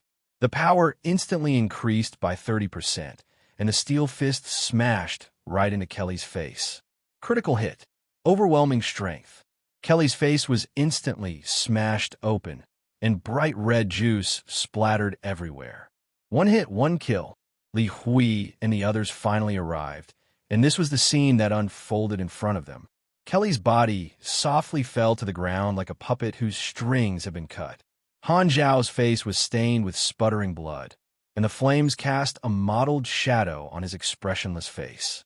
The ferocious exoskeleton mechanical arm on his left hand was stained with large pieces of flesh, and hot blood droplets dripped down. Even though the field agents were experienced, they could not help but feel a chill in their hearts. Leveling mission pursuit completed. Received 10,000 EXP. Hidden condition. Kill 6 pursuers. Received skill upgrade card, basic. Do you wish to receive it? No. Now is not the time to receive it. Don't move. Li Hui snapped out of his daze and hurriedly raised his gun. Han Shao was expressionless as he took off the lightweight mechanical arm and raised both his hands. 2 agents quickly stepped forward and put a black hood over his head. His vision became pitch black, and Han Shao felt that he was being pushed forward. He knew that he was going to be taken to Division 13. "You guys are finally here." Feng Jun looked at the battlefield and sucked in a breath of cold air. He killed all 6 mercenaries. Is he relying on these machines to fight? Li Hui's expression was serious as he said, "Take away all the parts he left behind and inform the police to deal with the aftermath." After saying that, the group of people escorted Han Shao into the car and left in a hurry. It felt like they had come in a hurry and left in a hurry. It felt like they had not done anything at all, which made the field team very frustrated. Han Shao sat in the back seat, sandwiched between 2 agents. Although he could not see anything, he could feel that the other agents were all focused on him.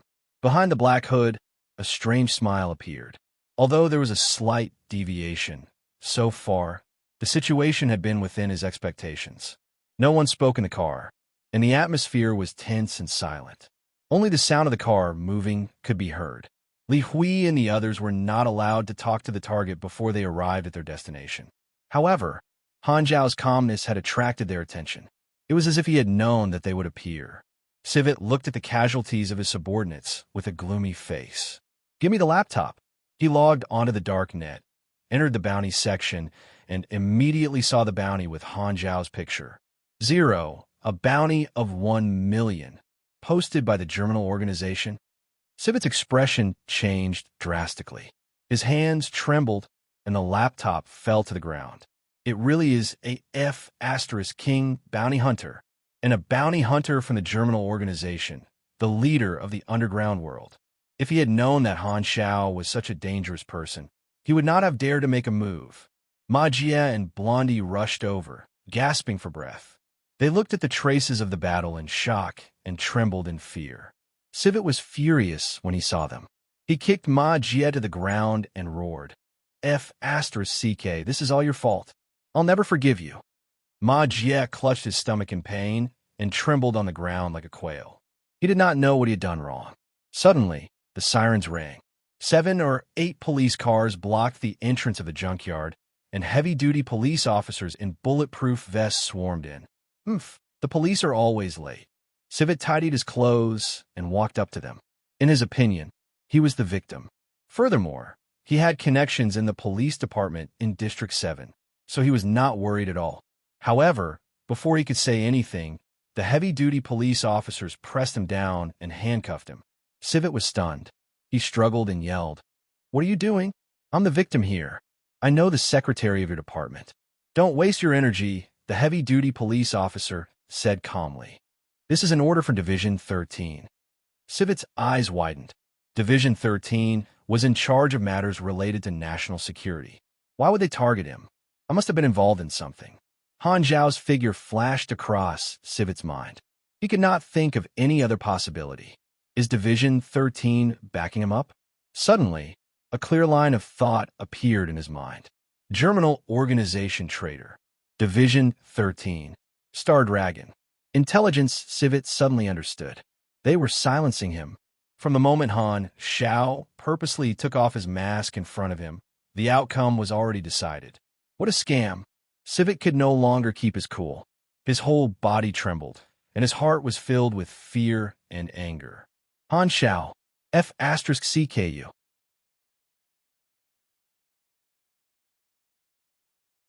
Chapter 32. The black hood was pulled off, and Han Zhao opened his eyes. The blinding white light made him squint his eyes involuntarily. It took him a few seconds to get used to it and see his current situation clearly. He was sitting on a cold iron chair, with a table in front of him and a one-sided mirror on the wall. It was a typical interrogation room. Across the table sat 2 people, Li Hui and Feng Jun. Let me introduce myself. I am an intelligence officer from Star Dragon's Strategic Homeland Defense Bureau, Feng Jun said calmly. This isn't the first time we've met. Do you remember me? Yes, Han Zhao said lazily. The man with a deep wallet. Feng Jun was speechless. Can you not bring that up? Division 13, Li Hui. Li Hui's expression was stiff, and his tone was even stiffer. It made people feel that even his SH*T was stiff. Star Dragon's Strategic Homeland Defense Bureau had a total of 13 departments. Should we call you Han Zhao or 0? Feng Jun went straight to the point. Up to you. Li Hui interrupted the conversation and went straight to the point. Cut the crap. Explain why the Germinal organization is after you and what kind of information you have. Tell me everything. Why should I tell you? Han Zhao asked with interest. Li Hui sneered. What do you think this is? You have to say whatever we want you to say. So what if I don't say it? Han Zhao smiled. Shoot me with a gun? You think I don't dare? Li Hui shouted. Feng Jun quickly tried to smooth things over. All right. Calm down, Han Zhao. You know we're a government agency. Cooperate with us, and it'll be good for you. Han Zhao twisted his body into a more comfortable position and said with a smile, one is the bad guy, and the other is the good guy. How many years have we been using this trick? Can you change it up a little? I like beauty traps and stuff like that. Looking at you two serious men, I don't even have the mood to talk. Do you understand the service with a smile? Don't be so tense, come give me a smile. Feng Jun's face stiffened, and he coughed dryly. He secretly gave Li Hui a look. Li Hui understood and stood up, pretending to be angry. He pointed at Han Xiao and shouted, "This is not a place for you to joke around. I can throw you in jail for an indefinite period." What a big shot. Han Xiao suddenly stopped smiling, and his eyes turned sharp. I'm from the Germinal Organization. Threatening me? Threatening me? Do you think it'll work? Don't make a fool of yourself with this kind of child's play. If you want me to work with you, sure. Then show me some sincerity and let someone important talk to me. You are not qualified. Han Zhao's tone gradually became louder, and when he said the last sentence, even pulled the handcuffs with both hands. The chair was lifted an inch off the ground and fell back down with a bang. The sound was deafening in the enclosed space, and it echoed endlessly. Feng Jun and Li Hui looked at each other. Their mission was to test Han Zhao's attitude. Han Xiao was very clear about this, so he deliberately acted fearless. He wanted to tell the person behind the one-way mirror that he had a trump card. At this moment, a deep male voice came from the interrogation room. "As you wish, I'll talk to you." "Who are you?" Han Xiao looked at the one-way mirror and knew that it was the person behind him who had spoken. "Division 13, Intelligence Minister." "Do I have the right?" Han Xiao laughed. "Just barely." Li Hui and Feng Jun's eyelids twitched. This person is really shameless. The Intelligence Minister did not take offense. "You just said that you were a member of the Germinal Organization." Han Xiao interrupted him and corrected him. "Once. So you're saying that you defected?" "Yes." Han Xiao smiled secretly. "What was your position?" "A logistics researcher." "What kind of research?" "Mechanical weapons." "You're lying," the Intelligence Minister said flatly. "This is not enough to explain your bounty of 1 million. I was waiting for you to ask this." Han Zhao's face was calm. "Instead of saying that you think I'm lying, you actually want me to have something of equal value to the bounty, intelligence. That's why you've been investigating me and not using force. Intelligence is only useful in the hands of an organization with the ability to execute. My exposure represents my sincerity in cooperating with you. I am the enemy of the Germinal Organization, not your enemy." The Intelligence Minister said in a low voice, "Why should we cooperate with you? Look around you. This is our territory. We have plenty of ways to make you talk." Han Xiao suddenly said, "Communication record, Galaxy Calendar Year 687, 14th of June. Signal origin, Blue Star. Destination, Dark Star 8th Fortress. Content is top secret." The Intelligence Minister was silent for a full 10 minutes. Li Hui and Feng Jun shuddered and understood. This piece of information that they did not understand had attracted the attention of the Intelligence Minister and even had to ask for instructions from the higher-ups. When the Intelligence Minister spoke again, his tone was extremely serious. "Are you sure? If I did not see it with my own eyes, would I know about Dark Star?" Han Xiao smiled. "Now, can we talk about cooperation?" "Okay." The Intelligence Minister's tone was serious. If what Han Xiao said was true, this piece of information was very important to Star Dragon and even the entire planet. Han Xiao laughed to himself. This was the excuse he had prepared a long time ago. Everything had to be explained from the background of the world.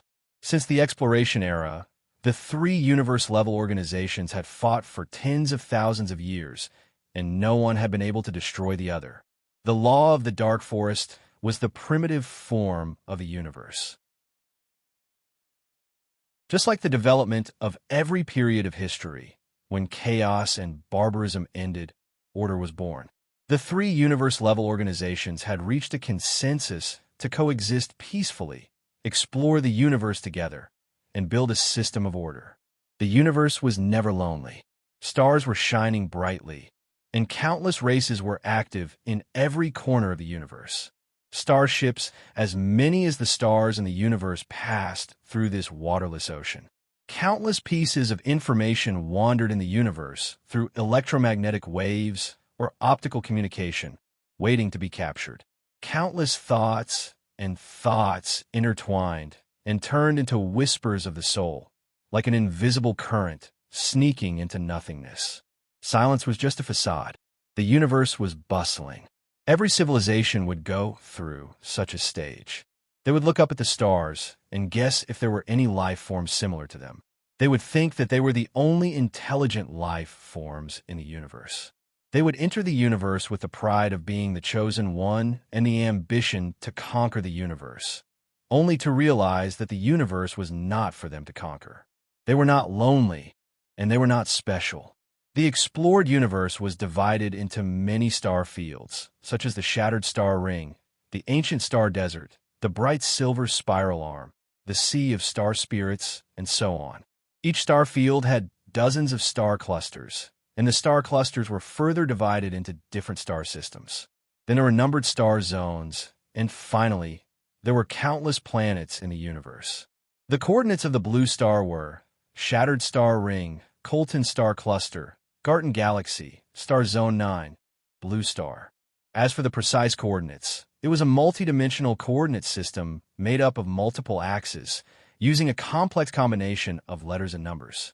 The galactic organization that came into contact with the Blue Star was an advanced civilization in the Garten Galaxy, Ghidorah. The Dark Star that Han Shao had mentioned was an ambitious organization that had broken away from Ghidorah. They were always thinking of overthrowing Ghidorah's regime.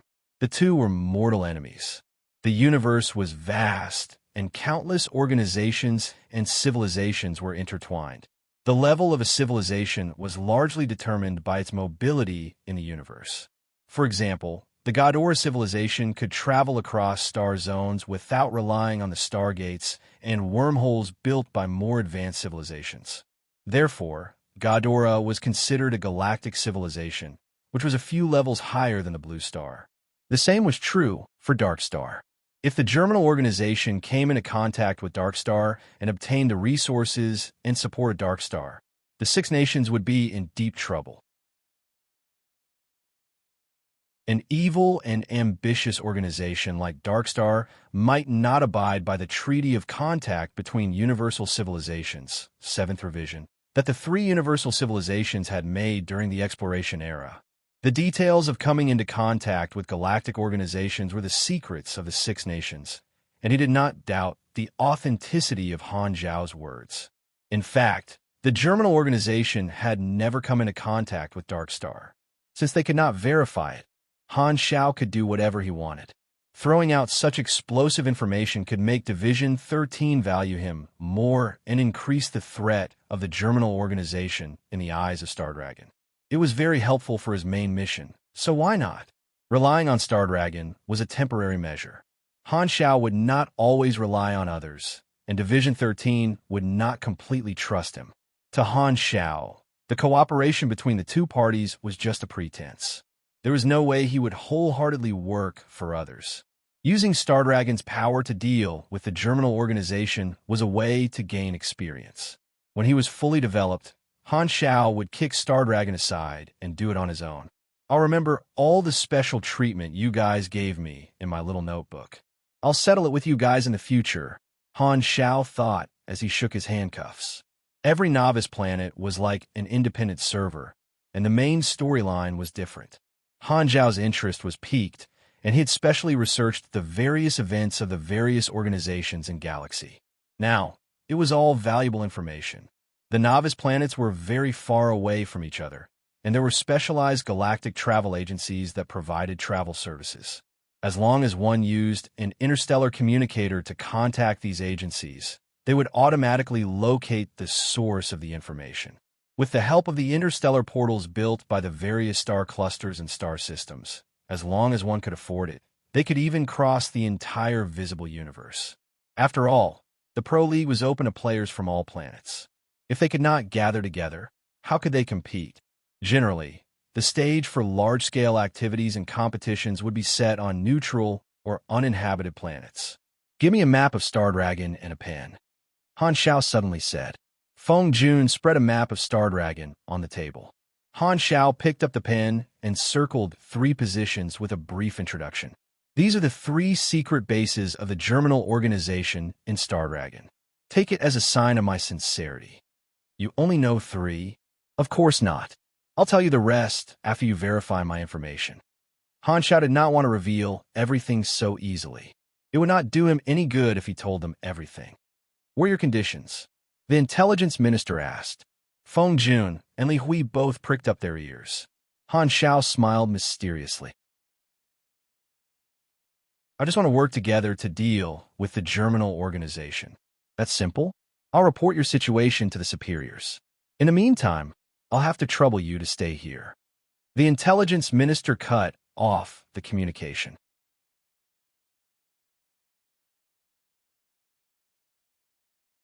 Chapter 33. In the internal meeting room of Division 13, the director, deputy director, 13 ministers, and 15 high-ranking officials were gathered together to discuss only one topic: how to deal with Han Xiao. Han Xiao has a lot of confidential information. With his help, we can accurately attack the various bases of the germinal organization. Furthermore, he is a mechanic and has a certain level of combat power. His level is equivalent to that of a trained elite agent, but he has not reached the level of a superhuman. He has the sincerity to cooperate. The head of the intelligence department finished his report and gave his opinion. I think we can trust Han Xiao and cooperate with him. Everyone looked at each other and remained silent for a few seconds. The head of the internal affairs department was the first to object. No, what if Han Xiao gave us false information? It really came. All the ministers were excited. Division 13 was divided into 2 factions. The head of the Internal Affairs Department was led by the head of the Internal Affairs Department, and the head of the Intelligence Department was led by the Conservatives. The seats of the 2 sides were very clear, as if they were separated by the Chu River and Han River. The head of the Intelligence Department explained, the chances of that are very small. He is a fugitive of the germinal organization. If he wants to live, he can only rely on our protection, so there is no need to doubt his sincerity. Then he could be a spy sent by the germinal organization to put on a show. The head of the Internal Affairs Department did not give up and said in a deep voice, I suggest that we control Han Xiao and lock him up secretly. We can get all the information out of him. Division 13 does not need to negotiate with anyone. You are messing around. There is no need for that at all. Using force will only cause unforeseen accidents. Han Xiao is very sincere. We cannot push away the support that should be ours and make enemies for no reason. That is a coward's compromise. That's because you're brainless. Under the leadership of the 2 ministers, the 2 factions started to argue. Although both sides wanted to get information on Han Xiao, the contradiction between the 2 sides was that the hardliners wanted to imprison Han Xiao, while the conservatives wanted to cooperate with Han Xiao. They were arguing so much that they wanted to roll up their sleeves and fight it out. There were 2 directors in Division 13. The director was the actual person in charge of Division 13, and the deputy director was a bureaucrat sent by the higher-ups to supervise them. He was also known as the administrative director. Logically speaking, with such an organizational structure, there should be a sharp power struggle, but this deputy director was very low-key and did not care about anything. At this time, he was even thinking about what to eat after work. In view of the fact that the previous deputy director, who was ambitious and wanted to seize power, was inexplicably convicted of treason, his low profile was understandable. The bureau chief was a dignified man. He said thoughtfully, we need to cooperate and control the other party. Isn't this easy to solve? Can't we just recruit him into the bureau? The entire hall went from noisy to quiet in an instant. The ministers of the hardline faction were dumbfounded. Are you trying to stir up trouble? The hardliners immediately. Absolutely not. What if Han Xiao is a spy sent by the enemy? This is a violation of confidentiality. The director said firmly, according to the rules, we will vote. The hardliners laughed and supported the director. Other than one neutral director, both sides had exactly 6 people. With the director's vote, the proposal was passed without a hitch. The hardliners were stunned. You guys are colluding with each other. Since the decision to recruit Han Xiao into Division 13 had been made, The next thing to discuss was which department he should join. The Internal Affairs Director said, "I think the Logistics Department is the most suitable for him. If he stays in the headquarters, we can monitor him at all times and make use of his mechanic skills." The hardliners agreed this time. The Logistics Department was the most suitable for Han Xiao. He was not allowed to go out, and if he stayed under their watch, he would not be able to cause any trouble. The director suddenly said, "Since Han Xiao is capable of fighting, why don't we transfer him to the Covert Operations Department? There might be a surprise." The atmosphere suddenly became awkward. All the directors looked at the neutral director who was dozing off. It was the director of the Covert Operations Department. "Hey, what does this have to do with me?" The director of the Covert Operations Department was confused. Then it settled. Actions may lie, words may lie, but goals will not lie. As long as we can confirm that the information Han Xiao gave us about the germinal base is correct, we will let him join the Covert Operations Department. The director waved his hand and made the final decision. All the directors facepalmed. "Fine, you're the boss. As long as you're happy." The deputy director yawned. "Is it time to get off work? What's the food in the cafeteria today?" After the meeting, the intelligence director and the logistics director went to the logistics department together to study the captured lightweight mechanical arm. They wanted to see what was so special about Han Zhao's machine. If possible, they wanted to reverse engineer the blueprints and learn more about Han Xiao. The person in charge of the research was the ace of the logistics department, Luo Xian. He was once a top student in the Western Capital Academy and had been specially recruited into the logistics department of Division 13 after graduation. His performance had always been excellent, and the higher-ups seemed to have the intention of letting him join the Covert Operations Department. Other than being a little too proud, he had no other shortcomings. Luo Xian wore a pair of rubber gloves, and his face was calm. He had done this job many times before, so he was very familiar with it. "Let's begin." Luo Xian started to disassemble the machine, but he suddenly paused and said in surprise, "There are security measures inside." The security measures prevented anyone from dismantling the machine to derive the blueprints, which were all interconnected with the overall structure. Han Zhao's basic assembly knowledge included the method of security measures. Coupled with his max-level, simple enhancement modification, it would be impossible for anyone to crack the security measures unless they were an official Grady mechanic. He valued the lightweight mechanical arm a lot, and he had predicted that it would fall into the hands of Division 13, so he had set up security measures early on. The first-generation Ranger had also set up security measures, but since it had already self-destructed, it could be ignored. "Can you crack it?" the intelligence director asked. "No problem." Luo Xian was very confident. Removing the security measures was an indirect battle between the creator and the one who cracked it. Luo Xian was very confident. How good could an unknown mechanic be? After all, he was a top student in the Western Capital Academy. However, after 20 minutes, Luo Xian still had not made any progress. He was sweating profusely and said in disbelief, "For security measures? Is the guy who made this machine crazy?" For security measures were extremely complicated. If he disassembled it wrongly, the entire machine would automatically disintegrate. Luo Xian was not confident. The intelligence director frowned and said, "Can you do it or not? Don't waste my time." Luo Xian could not maintain his expression anymore. He did not dare to get angry at the director, so he could only swallow his anger and say, "This security measure is too complicated. I need time." "Enough. I don't have that much free time. Tell me what you think." Luo Xian sensed the distrust of the intelligence director, and his expression turned ugly. He vented his anger and said, "There are no highlights in the technology. Only the security measures are good. It makes me feel like the creator is a country bumpkin who treats trash like treasure." The intelligence director raised his eyebrows and did not say anything. He asked someone to take the mechanical arm and leave the logistics department. Since Han Xiao had killed a veteran mercenary with one punch, he felt that the best way to test it was to let the agents use it in actual combat. Coincidentally, the Bureau was sending people to destroy the 3 germinal organization strongholds that Han Xiao had told them about. It was a good opportunity. Unfortunately, the robot had been blown up into a pile of unrecognizable charred parts. He was more interested in the first-generation Ranger. Although Division 13 was powerful, no one would complain about having too many new equipment. The bunch of idiots in the R&D department, who had been receiving the most funding for the past few years, only knew how to create weird things. Sticky bombs with adhesive on both sides, arc-shaped machine guns that could not be aimed at, fake breasts that could block metal detectors and use to hide poison needles. And there were even F*King male and female versions.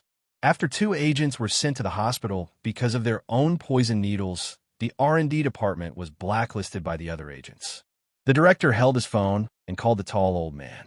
"I have already recommended Han Xiao to the Covert Operations Department. Thank you for your hard work." The director was confused. "Old man, is he worth this much?"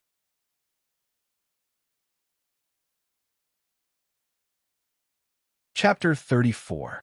The dilapidated skyscrapers were crawling with vines, the broken bridges were covered with moss, and the streets were deserted.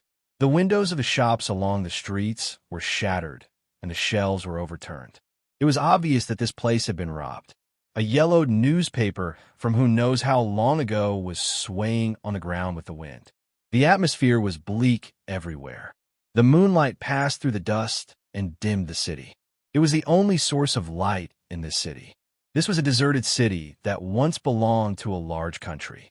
Now, the country had disappeared. In the tide of the era change, the citizens had migrated out of this dead city. Even the wanderers were unwilling to live in this dead city. In the decades of the reshuffling of the entire planet's social environment, many cities were abandoned and became part of the planet's ecological environment again.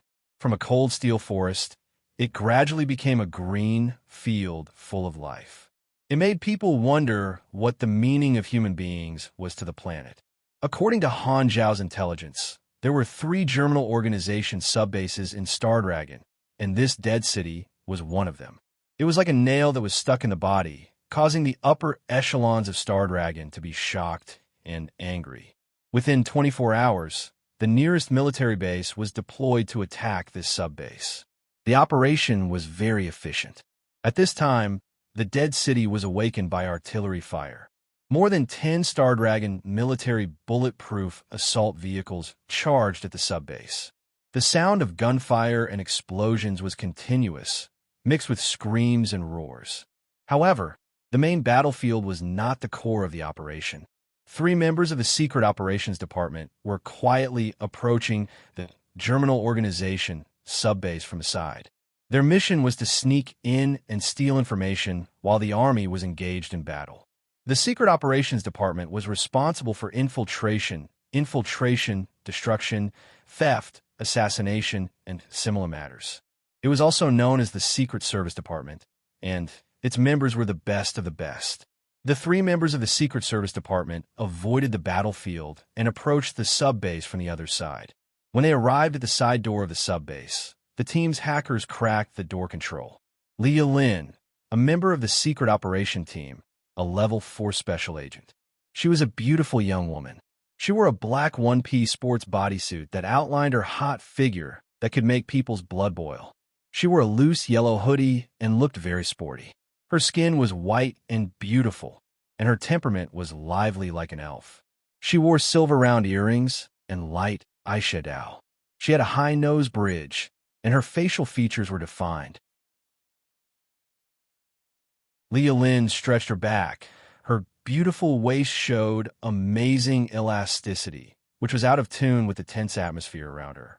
She chewed on her bubble gum and complained, "It's not easy to take advantage of the fact that the captain is recuperating and has a vacation, but the department gave us an emergency mission.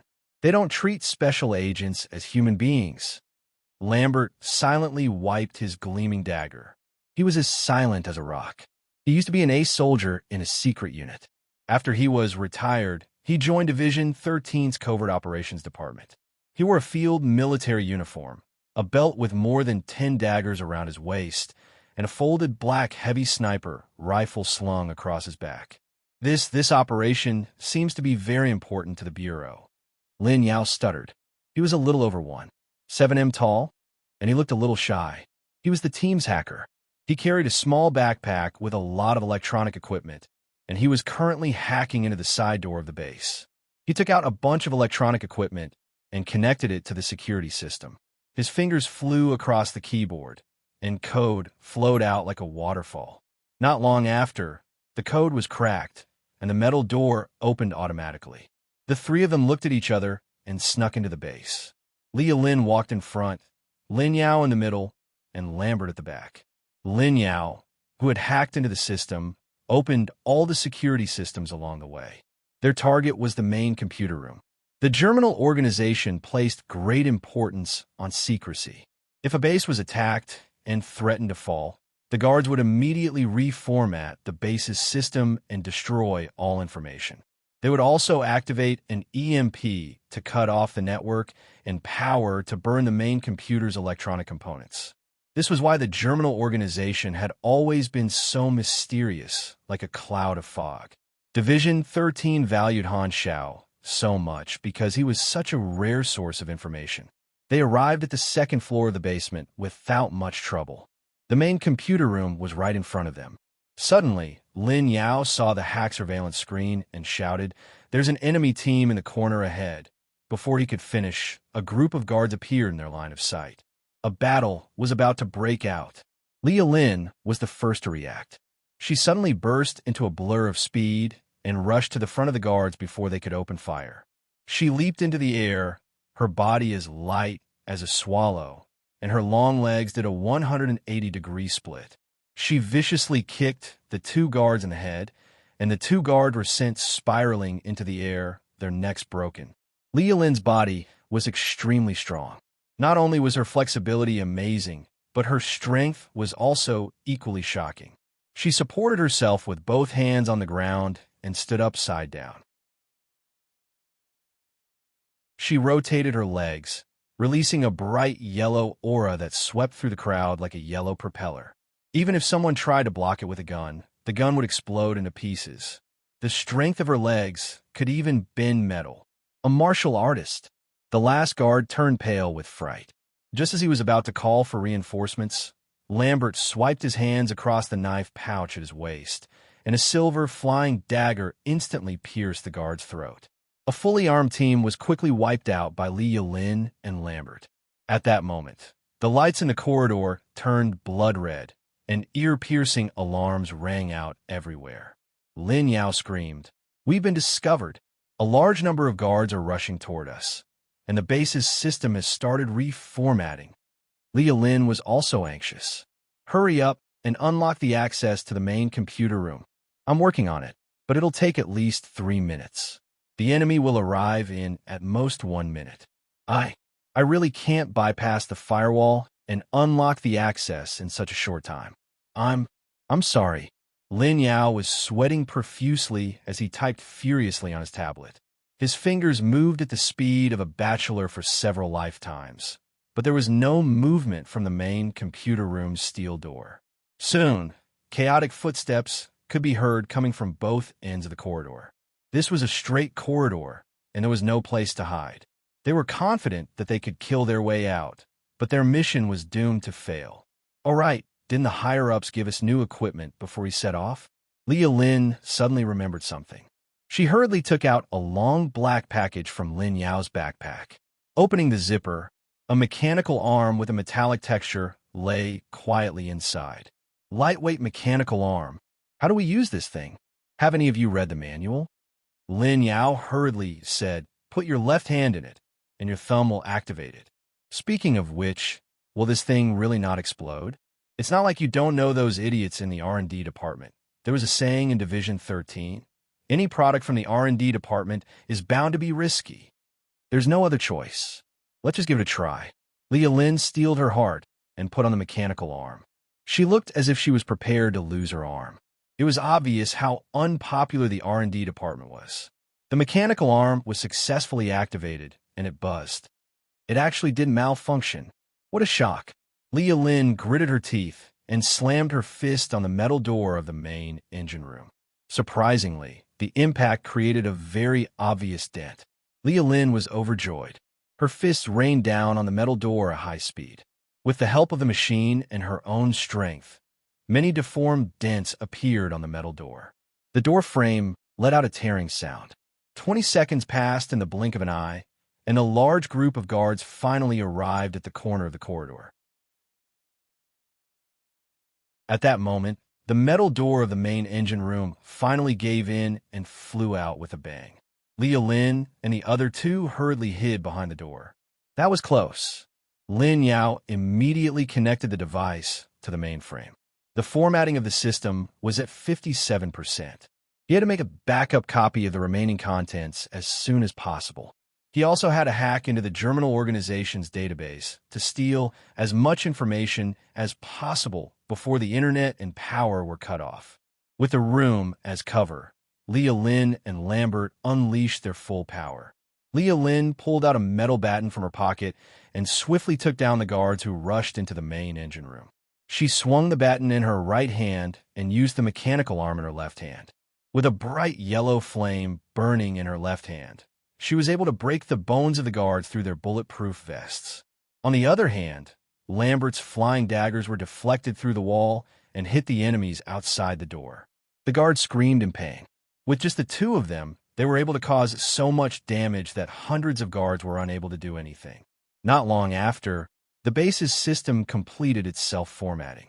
Then, the power and internet were cut off, and the entire base was plunged into darkness. "Charge!" Leah Lin roared. She punched, kicked, and swung her baton, carving out a bloody path. Lambert and Lin Yao followed closely behind. There were screams everywhere, and the darkness was a mess. After a fierce battle, the three of them finally made it out of the base. Only then did they heave a sigh of relief. Lin Yao was paralyzed on the ground, but the other two were already used to it. Every time a mission ended, Lin Yao would be scared to death. Leah Lin played with the lightweight mechanical arm lovingly. Lin Yao glanced at it and asked in surprise, "Who invented this mechanical arm? Was it Luo Xian from the logistics department?"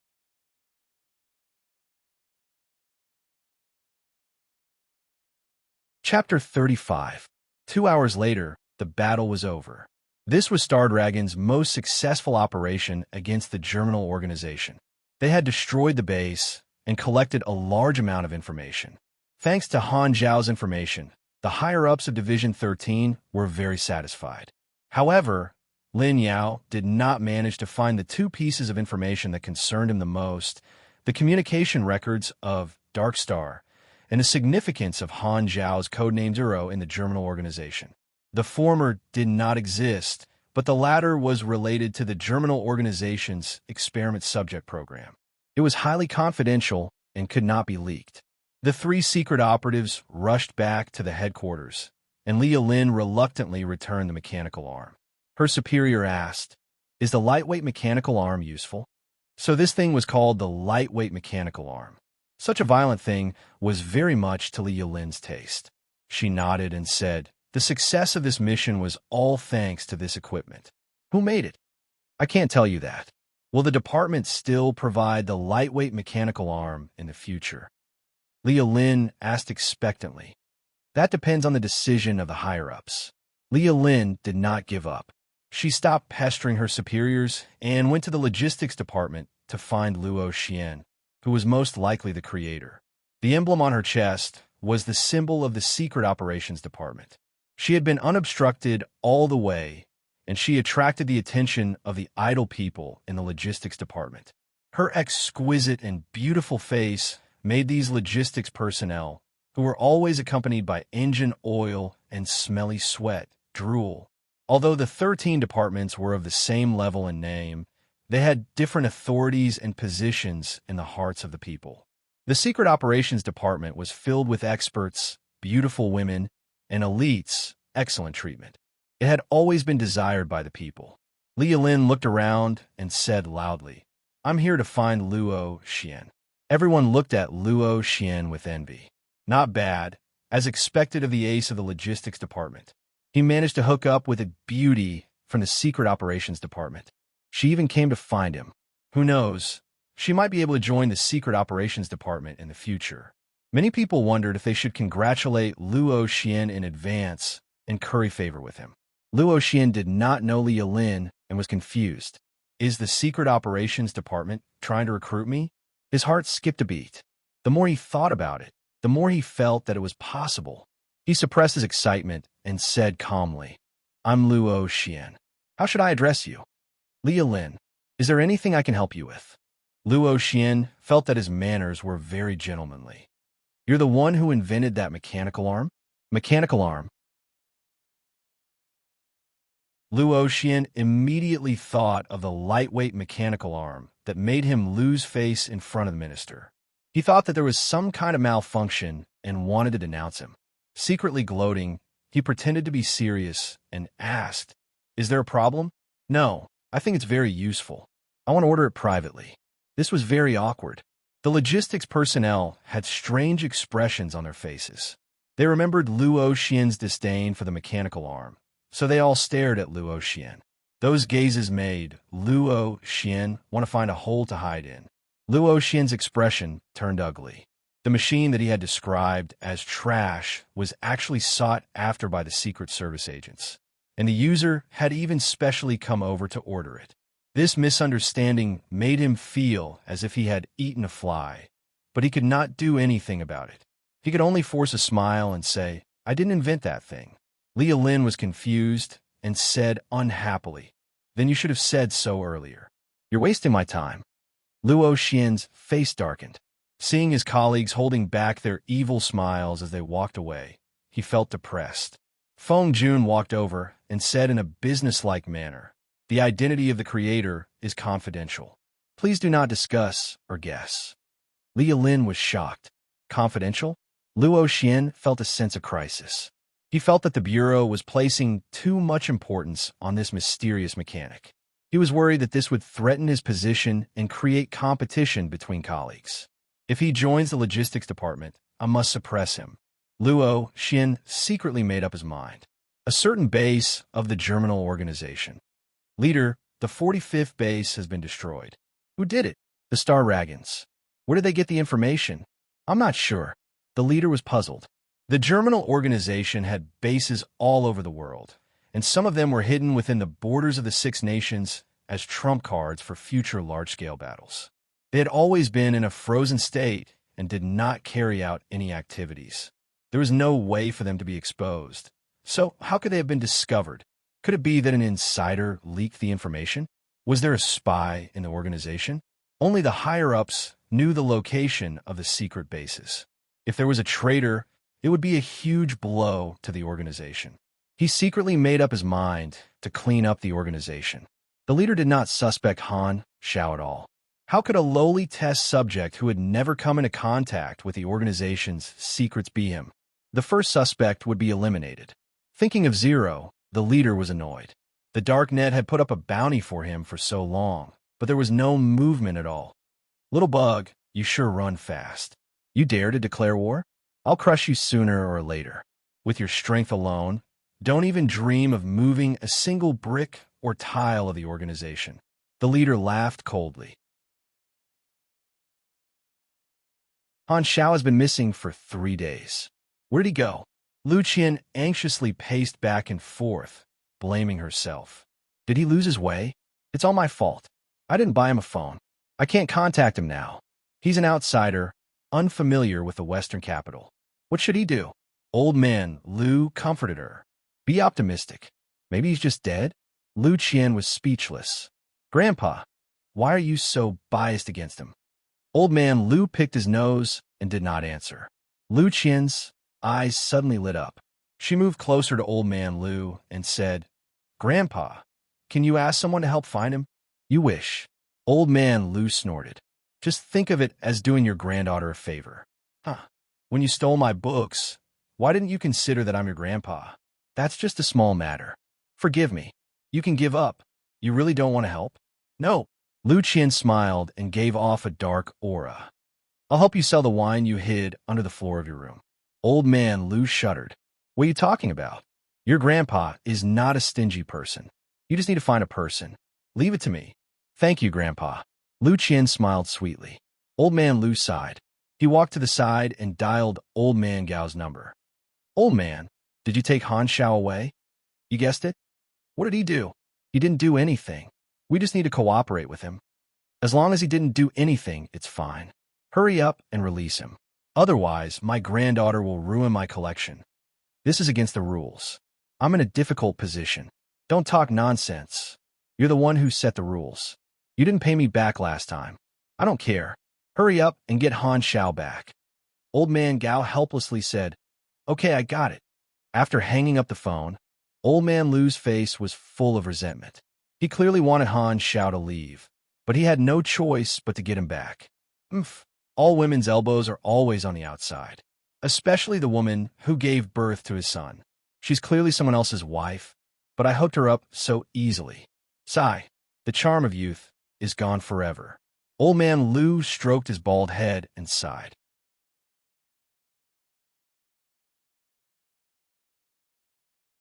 Chapter 36. Han Xiao had already stayed in a luxurious single cell for 3 days, but he was not in a hurry at all. He had the time to sort out his abilities and collect the skill upgrade card. Han Xiao looked at his interface. 90,000 EXP.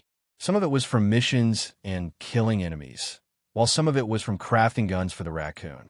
Basic combat was at level 8, so it was best to use the skill upgrade card, Basic, to level up. Han Xiao did not hesitate.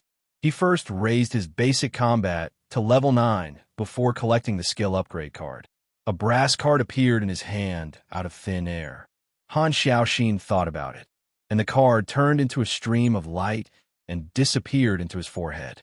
His limbs trembled, and a new energy flowed through his muscles and bones. Han Xiao felt refreshed, and he could clearly feel that his body had become stronger. Basic combat LV 10 max, plus 10% hand-to-hand attack, plus 2 STR, plus 1 E into mini skills would have attribute bonuses when they reached a certain level. When a character's level reached the upper limit, they could also increase their combat power through skills. Galaxy had a different level upper limit in every version, and in future versions, there would be a saying, "Max level is just the beginning." Basic combat has reached the upper limit. You have received 1 potential point. Great, 16 potential points. Han Xiao spent some more EXP to raise basic shooting to LV8. He still had about 20,000 EXP left, and he was ready to gamble on 2 blueprints. There were 2 uses for blueprints. One was to keep them as a trump card in battle and never reveal them. The other was to sell them, accepting orders from others to earn EXP and money. Normal mechanic players could only sell their blueprints to other players, while the big guilds and clubs controlled the opportunities to trade with NPCs. However, Han Xiao had no competitors, so he could get ahead of them. What he needed the most now was blueprints to sell and gain EXP. Division 13 was a potential market with a lot of potential customers, and there were more opportunities than the German organization's base. There were a few blueprints in his memory that should sell well. Do you wish to proceed with Knowledge Fusion, Basic Weaponry plus Basic Assembly? 10,000 EXP will be consumed. Confirm. Fusion successful. Congratulations on developing Retractable Blade. Do you wish to proceed with Knowledge Fusion, Basic Weaponry plus Basic Materials? 10,000 EXP will be consumed. Fusion successful. Congratulations on developing High Explosive Ammunition. Han Zhao's eyes lit up. High explosive ammunition was the best invention that he had thought of. Ammunition was suitable for all kinds of carriers, and it was not difficult to make. In the game in his previous life, ammunition had the highest sales volume. Furthermore, because it involved chemical engineering, it was very difficult to replicate, and it had an innate confidentiality. However, the retractable saber made Han Xiaoxin feel complicated. This was a metal saber with a guard on the hilt. The guard was a well-proportioned rectangle with 0.5 to 0.8 meters of blades folded and hidden in the hilt. It was portable and secretive, and the blade could be ejected at any time during battle. It could be controlled through the mechanism on the hilt.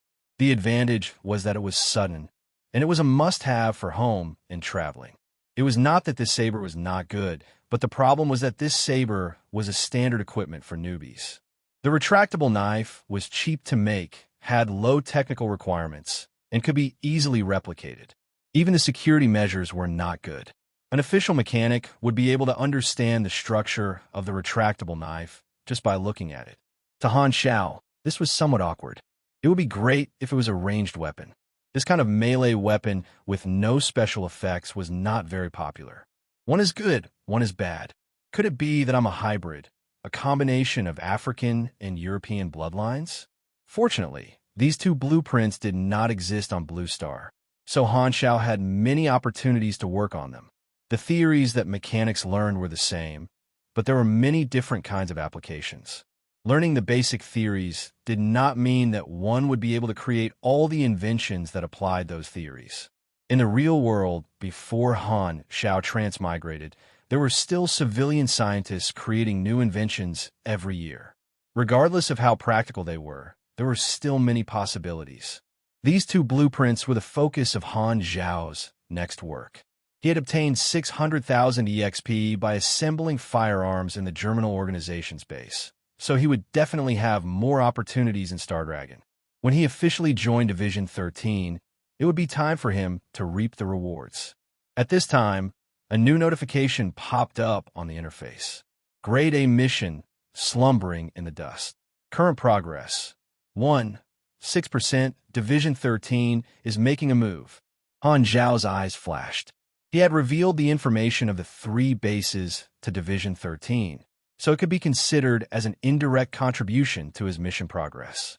1. 6% was not too little, but it was too much. He knew better than anyone how powerful the Germinal Organization was, and a base should not have reached 1. 6% progress. Han Xiao did not expect that the attack on the base would cause the Germinal Organization's leader to suspect the higher-ups. This was the main event.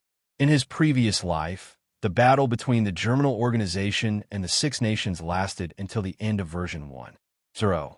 If not for the mutation disaster in version 2.0, the two sides should have been evenly matched. There was a period of time when the Germinal Organization was at a disadvantage and could have been destroyed, but the Six Nations were terrified. This was all because of the Germinal Organization's trump card, the Death Hand system. This was an automatic missile counterattack program that had been set up long ago. Once the Germinal Organization was on the verge of collapse, it would release all the missiles in its inventory and attack the preset targets automatically. Even if the Six Nations could intercept 95% of the missiles, the remaining missiles would still cause irreversible damage to the planet. This was the Germinal Organization's last resort, mutual destruction. Therefore, it was almost impossible for Han Xiao to achieve a 100% success rate unless he could crack the Death Hand system. The Death Hand system was the trump card that the Germinal Organization revealed at the last moment. Although it prevented the Germinal Organization from being destroyed, many Germinal Organization members were shaken. Those who worked for the Germinal Organization first wanted to take revenge on the Six Nations, and second, they wanted to follow the Germinal Organization's ideology and create a new regime. When the Germinal Organization's trump card clashed with its ideology, a large number of members would be lost. No one wanted the world to be destroyed, so if someone could expose it, Han Xiao shook his head. This matter was still too far away, so he suppressed it in his heart. Not long after, Feng Jun finally arrived and brought Han Xiao to the interrogation room. As usual, it was the head of the intelligence department who spoke to him. The information from the base has been confirmed. We believe in your sincerity.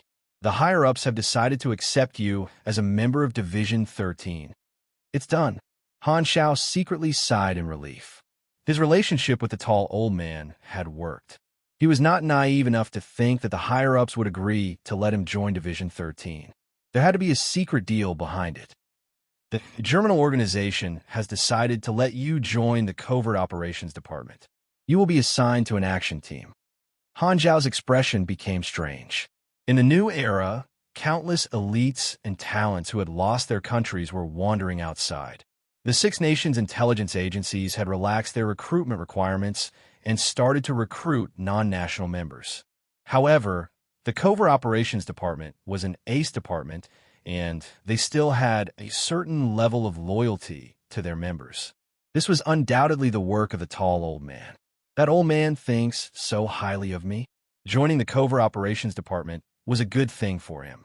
He could interact with many powerful people in the department, and he would also have the opportunity to go out and participate in the events and opportunities that happen outside of Star Dragon.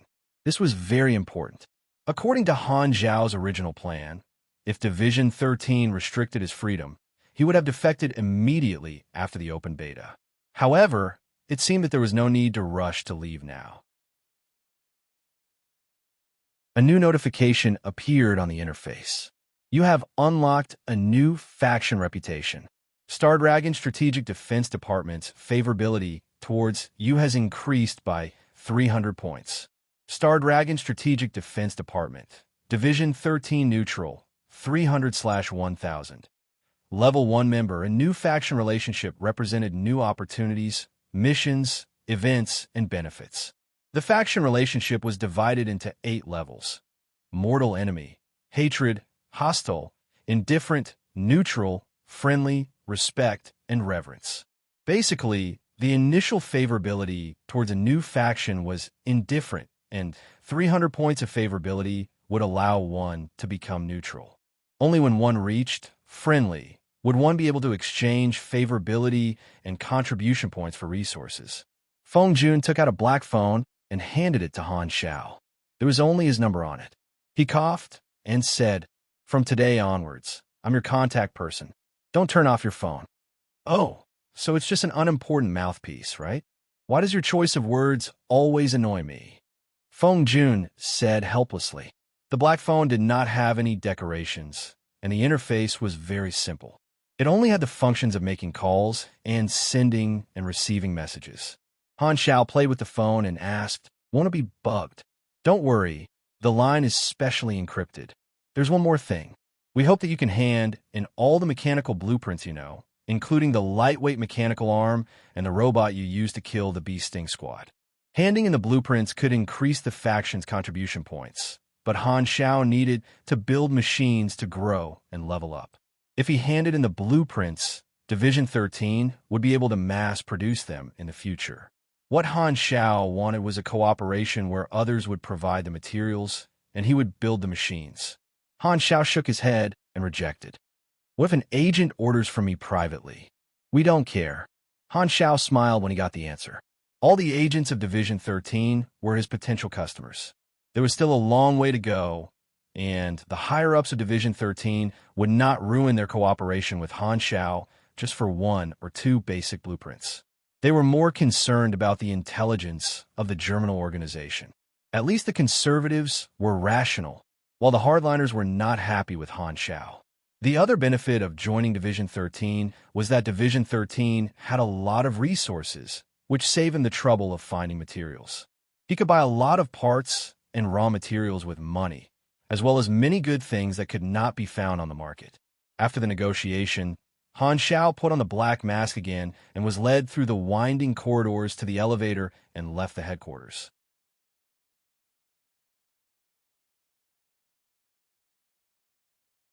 Chapter 37. Han Xiao felt the car stop, and someone push him out of the car. He stood there alone for a while, and then heard the sound of the car leaving. Only then did he take off his black mask and look around. He was already at an intersection a few streets away from the repair shop. Several moons hung in the sky. So mysterious. Han Xiao curled his lips. Han Xiao had achieved his goal. He hummed a tune and strolled leisurely. Not long after, he arrived at the repair shop. When he saw that the lights were still on, he cursed under his breath. Lu Qian must be very worried about him after he disappeared for 3 days. As soon as he entered, he saw a worried Lu Qian pacing back and forth. Lu Qian's face darkened. She immediately rushed over and scolded him. "Why are you only back now? Do you know how worried I was? You're an outsider. I thought something had happened to you. I almost called the police." Han Xiao knew that he was in the wrong, so he simply opened his eyes wide like a dead fish and acted like a dead pig that was not afraid of boiling water. "Where did you go?" "Taking a stroll." Lu Qian was furious. "Can't you find a better excuse? I think it's pretty reliable. Yesterday I saw on the news that there was a gunfight at Kroger's junkyard. I thought something had happened to you." So that was why Lu Qian was so worried. Han Xiao listened to Lu Qian's nagging. He was not annoyed at all. Instead, he felt warm inside. It was not easy to have someone who cared about him. However, this feeling was instantly shattered by Old Man Lu. I thought you wouldn't come back alive. How disappointing. Huh, damn old man. Lu Qian gritted her teeth and said, I'll buy you a new phone in a few days. Don't lose contact again. I'll deduct the phone cost from your salary. No need. I already have one. Han Xiao took out the black phone. Division 13 said that this number could not be given to others. I don't want to listen, you bastard. Old Man Lu's eyes flashed. He pulled Han Xiao aside and asked with a frown, This is Division 13's encrypted phone. You've joined them? Oh, you're quite knowledgeable. Han Xiao gave a perfunctory compliment. Oomph. Since you've joined Division 13, why are you still working in my shop? Get the hell out of here. If you want to scram, then scram. Anyway, I'm not scramming. You stinking brat. How dare you talk to me like that? Do you have some ulterior motive for staying in my shop? Old Man Lu was enraged. Suddenly, his expression changed as he glared at Han Xiao. Don't tell me you've taken a fancy to my granddaughter. You've misunderstood. Han Xiao suddenly had a bad feeling. Old Man Lu's expression changed several times. In a single second, he went through hostility, contemplation, relief, excitement, sizing up, satisfaction, gratification, benevolence, and so on. It was even more magical than the face-changing of a Sichuan opera. It was as if he was looking at his grandson-in-law, which made Han Zhao's hair stand on end. Wait, that's not how the script is supposed to go. Little Han, my Xiaoqian isn't young anymore. Why don't you do it? Han Zhao's expression stiffened. Old Man Lu, as the saying goes, a forced melon won't be sweet. If you don't force it, you won't even get a melon. My unlucky son's only contribution was to give birth to a granddaughter for me. Our family needs to continue the next generation. You should work hard and get me a great-grandson too. Who's our family with you? Don't create trouble for me. Hee. You youngsters should be vigorous when it comes to relationships. How can you be so slow? I can only help you up to this point. Old Man Lu patted Han Xiao on the shoulder with an unfathomable expression on his face. Then he slowly walked away, leaving Han Xiao standing there in the wind. An old man who yearns to carry a child is too scary. Han Xiao turned around, only to see Lu Qian standing behind him without him noticing. Her eyes were bright and watery as she stared straight at Han Xiao without saying a word. If I say this is a misunderstanding, would you believe me? Bad guy. Lu Qian covered her red cheeks, turned around, and ran upstairs. Fine, looks like she doesn't believe me. Han Xiao had a pained expression on his face as he face-bombed. What happened today was just too bizarre. Luo Xian couldn't sit still for the past few days. He was worried that Han Xiao would join the logistics department in the future and affect his position. Finally, Luo Xian couldn't take it anymore and asked the department head about Han Zhao's background. His specific information is confidential. The department head was a fat man with a big belly and a smile on his face. He looked around and saw that there was no one around. I can only tell you that he has joined Division 13. Luo Xian felt his heart skip a beat. Will he join the logistics department or the research department? He asked nervously. If he joined the logistics department, he would be able to suppress him. If he joined the research department, he wouldn't be able to do anything. The department head shook his head. Neither. He has been specially recruited to the covert operations department. He will report there in a few days. Luo Xian was caught off guard and was stunned by the news. He didn't even want to come to the logistics department to play with him. How was he supposed to suppress him? He had worked hard for years and still didn't have the qualifications to join the covert operations department. However, that mysterious colleague of his had been specially recruited on the first day. The position that he had always wanted to enter the covert operations department was suddenly taken by someone else. Luo Xian was furious. This was unfair. A week after the gunfight at the junkyard in Crow, the leaders of the other 6 districts gathered to discuss a major event that had happened recently. The territory of District 7 had lost its leader, and Raccoon had disappeared from the world. The other leaders found out through various channels that Raccoon's disappearance had something to do with Division 13, which shocked all the leaders. What exactly did the civet cat do to provoke such a huge monster? The leader of District 2, who was also the initiator of this meeting, said solemnly, "Raccoon has gone missing. He has offended someone he shouldn't have. I don't think we'll see him again."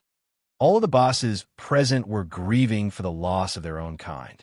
Even though they seemed to be very powerful on the outside, everyone knew that Division 13 could make any of them disappear from the face of the earth at any time. Underground forces like them would not even be able to cause a ripple in the ocean. After all, the Western capital was the capital of a country. Although they looked grand, they were nothing more than rats who ate leftovers in the dark corners. They couldn't even compare to the arms dealers and intelligence dealers who did business in the slums. Those people all had powerful backers, while these bosses were nothing more than tools in the hands of some Star Dragon officials. If they didn't like them one day, they could kill them with a single word. Who will take over the territory of District 7? The leaders looked at each other, but no one said anything. Originally, the new territory should have been a new round of profit distribution, but no one said anything. It wasn't that they didn't want Raccoon's territory, but that the situation was still unclear. District 7 had become a tiger's den in their eyes. Who knew if they would get into trouble like Raccoon? The leader of District 2 looked around and said solemnly, "No one wants to take over?" Everyone was silent. "Okay, then let's wait for the newcomer to take over." The leader of District 2 was expressionless. The gray area of District 7 had lost its leader, and it would definitely lead to a bloodbath. Some of the smart people, who were suppressed by Raccoon, would see a chance to move forward. However, this wasn't because the leaders were willing to give the newcomer a chance. They were waiting for an ambitious cannon fodder to scout the way for them and understand the situation in District 7. When that happened, the leaders would make their move. They would use their complicated forces to get rid of the newcomer and distribute the territory of District 7 internally. It was naturally a good thing to have one less person to share the profits with. They wouldn't allow a new leader to appear who was on equal footing with them. Han Xiao stayed in a repair shop for a few days and begged for an advance of his first month's salary. He then ordered a batch of materials from Division 13. A dark red bullet lay quietly in Han Xiao's palm. There was a flame-shaped pattern engraved on the tip of the bullet. High explosive bullet. After hitting the target, a radius of 3 meters will start to burn, causing continuous burning damage. The introduction was simple, but Han Xiao knew that the real effect was much more powerful than the introduction. The theory behind the high explosive bullet was that it was filled with an extremely flammable and sticky gas as the incendiary agent. It was easier to burn than armor-piercing incendiary bullets, and it didn't require any combustible material to self-ignite. It was a special type of bullet that was specially made for burning. This kind of extreme gas needed to be collected through a chemical reaction and mixed with another inert gas in proportion to prevent it from burning. Using gas as the combustion agent was more difficult to extract than liquid or particle combustion agent. Once the warhead was opened, even in a vacuum environment, the flammable gas could temporarily burn itself out, which naturally had the property of confidentiality. The extraction method of the gas had strict experimental steps on the blueprint. Han Xiao had not learned the energy branch of basic biochemistry, yet so he didn't know the theory behind it. He just had to follow the instructions. Ammunition could be made into various calibers, from handgun bullets to sniper bullets. Furthermore, it was easy to make, very practical, and had a wide market.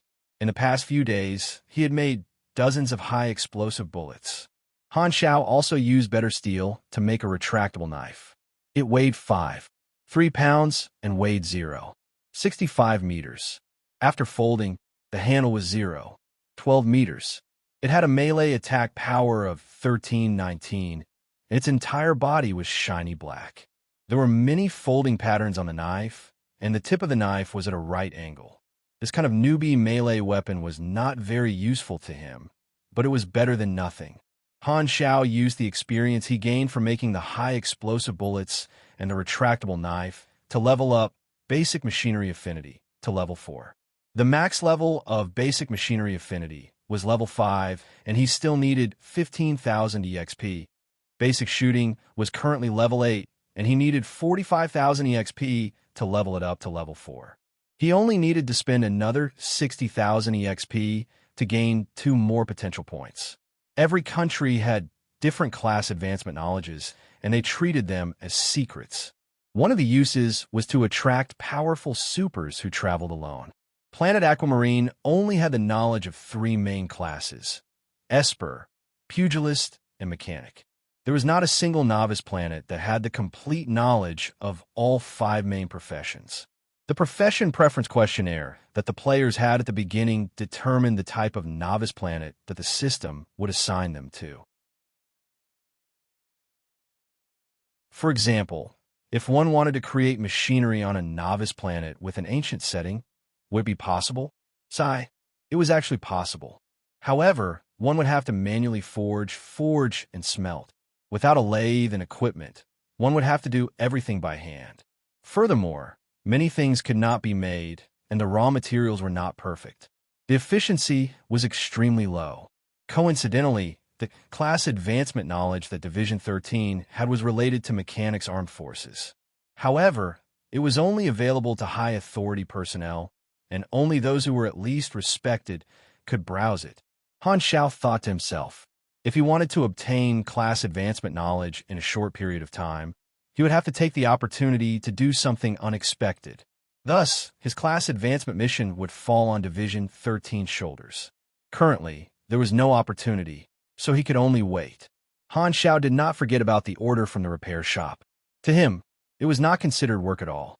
For the past few days, Lu Qian had been avoiding Han Xiao everywhere, not daring to look him in the eye.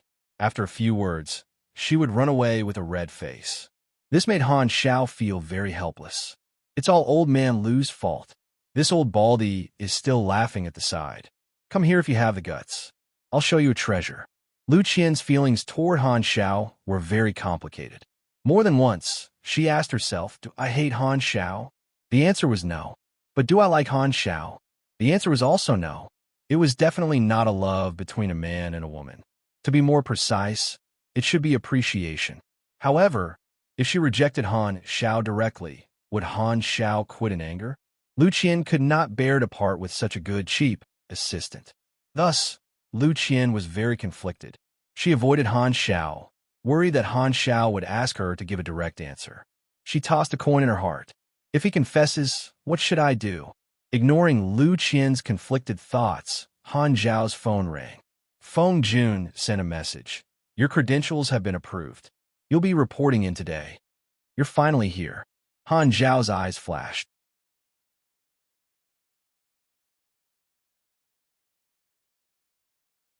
Chapter 38. The Dragonhorn Tower was the core of the government, and it was not open to outsiders. The headquarters of Division 13 was located under the Dragonhorn Tower, and there were many secret tunnels. Han Xiao followed Feng Jun through an underground air raid tunnel for half an hour before arriving at the headquarters. This was the first time he had come to the headquarters without blindfolded. It's so hard to find this godforsaken place. It's only safe if it's hard to find. Feng Jun swiped his ID card, and the metal door opened.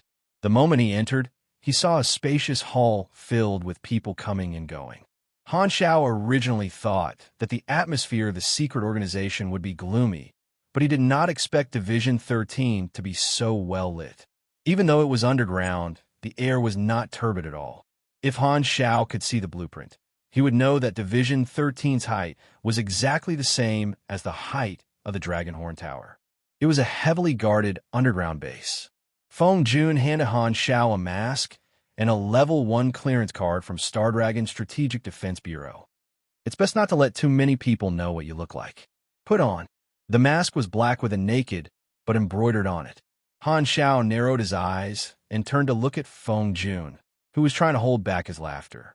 You did it on purpose, didn't you? Why are you looking at me? Hurry up and put it on. Feng Jun pursed his lips and coughed. He quickly covered his mouth. Hee. Han Xiao grabbed Feng Jun's sleeve, tore a piece of cloth, and put on his face. He then stuffed the revealing mask into Feng Jun's pocket. Keep this for yourself. Feng Jun's heart ached. This is my new uniform. Han Xiao suddenly felt someone staring at him. He turned around and saw an unfamiliar young man in a white lab coat staring at him. His eyes were filled with anger, as if he was his sworn enemy. Why is he so angry? Han Xiao was confused. Feng Jun recognized Luo Xian, but he didn't know how to explain it. Smiling bitterly, he said, just treat him as heir. Luo Xian had never seen Han Zhao's true face, but he was certain that the masked man beside Feng Jun was the real deal. He watched them leave for the Secret Operations Department, and his eyes were practically spitting fire. The Secret Operations Department had its own floor, and there were obviously fewer people than the other departments. The rendezvous point was the team meeting room. After sending them to the door, Feng Jun left. Han Xiao pushed open the door and entered. Lia Lin, Lambert, and Lin Yao were already waiting for him. Lia Lin's legs were propped up on the conference table. Lambert was quietly cleaning his military knife with his head lowered. Lin Yao was sitting upright with his hands on his knees. Are you the logistics member that the director specially approved to join our team? Lia Lin stood up and circled around Han Xiao, sizing him up curiously. Special approval from the bureau chief? Logistics member? Han Xiao looked at Lia Lin from head to toe. This woman was tall and curvy. She was wearing a yellow sweatshirt with a black bodysuit underneath. Her facial features were delicate, and her eyes were lively. She was at least a 90. Of all the women that Han Xiao had met, only Hela could compete with her in terms of looks. I'm Han Xiao, a mechanic. Lin Yao stood up nervously. His movements were so sudden that he knocked into the chair. He extended his hand and said cautiously, "Hello. I'm Lin Yao, the team's hacker." Lambert sat still and said calmly, "I'm Lambert, a sniper." Han Xiao shook hands with Lin Yao. He didn't mind Lambert's cold attitude. This burly guy was obviously the type that didn't talk much. Why are you wearing a mask? Lia Lin blinked her big eyes. She wanted to take off Han Zhao's mask out of curiosity. Han Xiao dodged. Don't you trust us? Why are you hiding your head and showing your tail? Lia Lin grumbled. Han Xiao paused for a moment and said, My identity is confidential. Since he was assigned to Lia Lin's team, it meant that the higher-ups felt that these people were trustworthy. Therefore, it wouldn't be a problem for him to show his face. However, Han Xiao felt that not showing his face would save him a lot of trouble. He could imagine what would happen if he showed his face. Aren't you the wanted criminal? Why did the Bureau let you join us? Why is the Germinal organization after you? What did you do? Just thinking about it gave him a headache. In order to avoid a series of questions that would waste time, Han Xiao felt that it was better to keep his face covered. He wouldn't stay in Division 13 forever. This was just a springboard for him. Apart from the higher-ups, the fewer people who knew his identity, the better. Your identity is confidential? Wait a minute. Lia Lin suddenly thought of something. She quickly approached Han Xiao and asked expectantly, Are you the one who created the lightweight mechanical arm? Han Xiao was stunned. How did you know? Haha, so it's really you. Lia Lin cheered. She put her arm around Han Zhao's shoulder and said casually, As long as you help me build the mechanical arm, I'll protect you. Han Zhao's mouth twitched. I'll charge you, he said righteously. Lia Lin looked up and laughed. Can I get a discount? She asked softly. No. Stingy. Lia Lin pouted. I still don't know your name. Han Xiao was speechless at this beauty who acted so friendly. Lia Lin, in charge of close combat. Lia Lin pouted. Han Xiao glanced at the three and asked, So the four of us are a team? No, there's still the captain. He's the attacker. Where is he? Han Xiao looked left and right. He rummaged through the trash can, but didn't see anyone hiding. There's no need to look. The captain is recuperating. Han Zhao's tone became serious. Even the captain can't avoid injuries. It seems that the work of the Covert Operations Department is very dangerous. The three of them looked at each other awkwardly. Lin Yao said embarrassedly, The captain is hospitalized because of food poisoning. Han Xiao narrowed his eyes. Lin Yao coughed and started explaining the structure of the Covert Operations Department.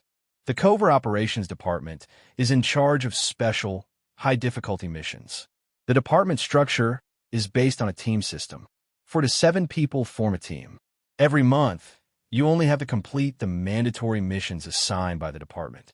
You can arrange your free time. The structure is so lax.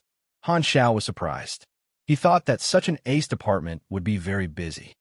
That's because the members of the Covert Operations Department are all elites. Some of the Secret Service agents are specially recruited. They're not directly related to Division 13. Uncle Lambert is one of them. He used to be the ace of a Special Forces team and was specially recruited to join Division 13. Lin Yao scratched his face embarrassedly. He felt that he was boasting. He wasn't as thick-skinned as Han Xiao.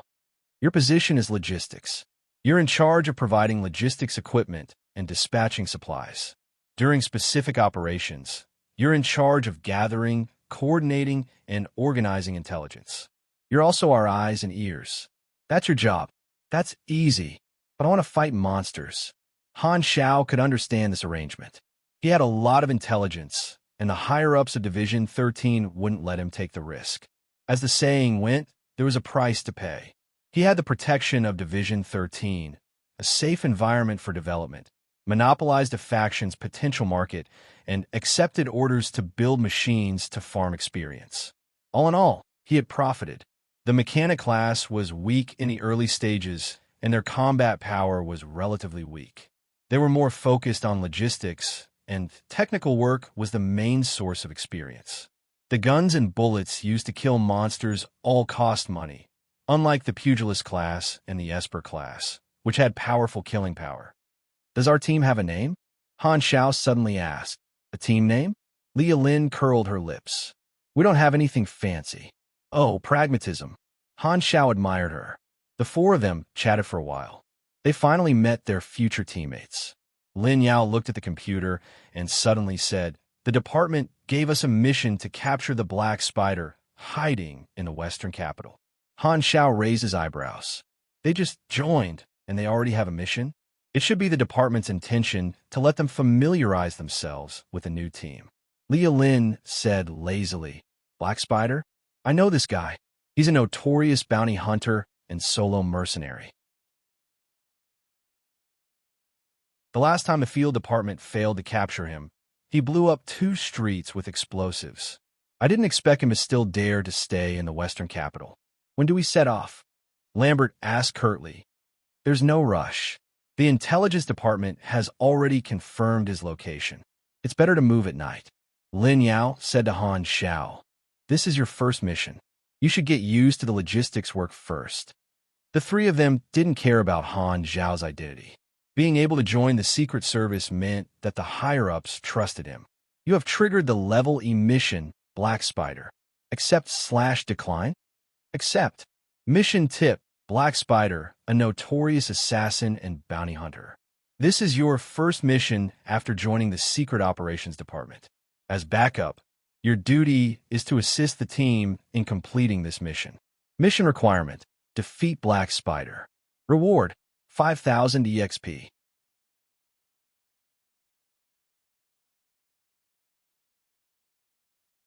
Chapter 39. Black Spider? After all, this was a mini-boss level character. Logically speaking, such a mission should be rated D, and the reward should be at least 30,000 experience points. Galaxy's mission mechanics were very detailed. Even if a team of players accepted the same mission, the mission requirements would be slightly different, and different rewards would be given according to the player's level and position. Some business players did not like to fight monsters and focused on manufacturing and logistics. When they joined a team to accept a mission, the difficulty and rewards would be reduced. For example, when it came to fighting monsters, the combat players who charged at the front and had the most responsibilities would have the highest rewards, followed by healers and support players. Logistics players who followed the team to gain experience would have the lowest rewards, which reduced the situation of rich players paying for a team to farm experience. Han Xiao hated this system in his previous life, and it caused his farming business to be very quiet. Instead, his most popular business was helping people to seek revenge, and he had trained himself to the peak of PK. Han Xiao was in such a situation. The reason the reward was reduced was obviously because he was the backup in this mission, so he did not have to fight Black Spider himself.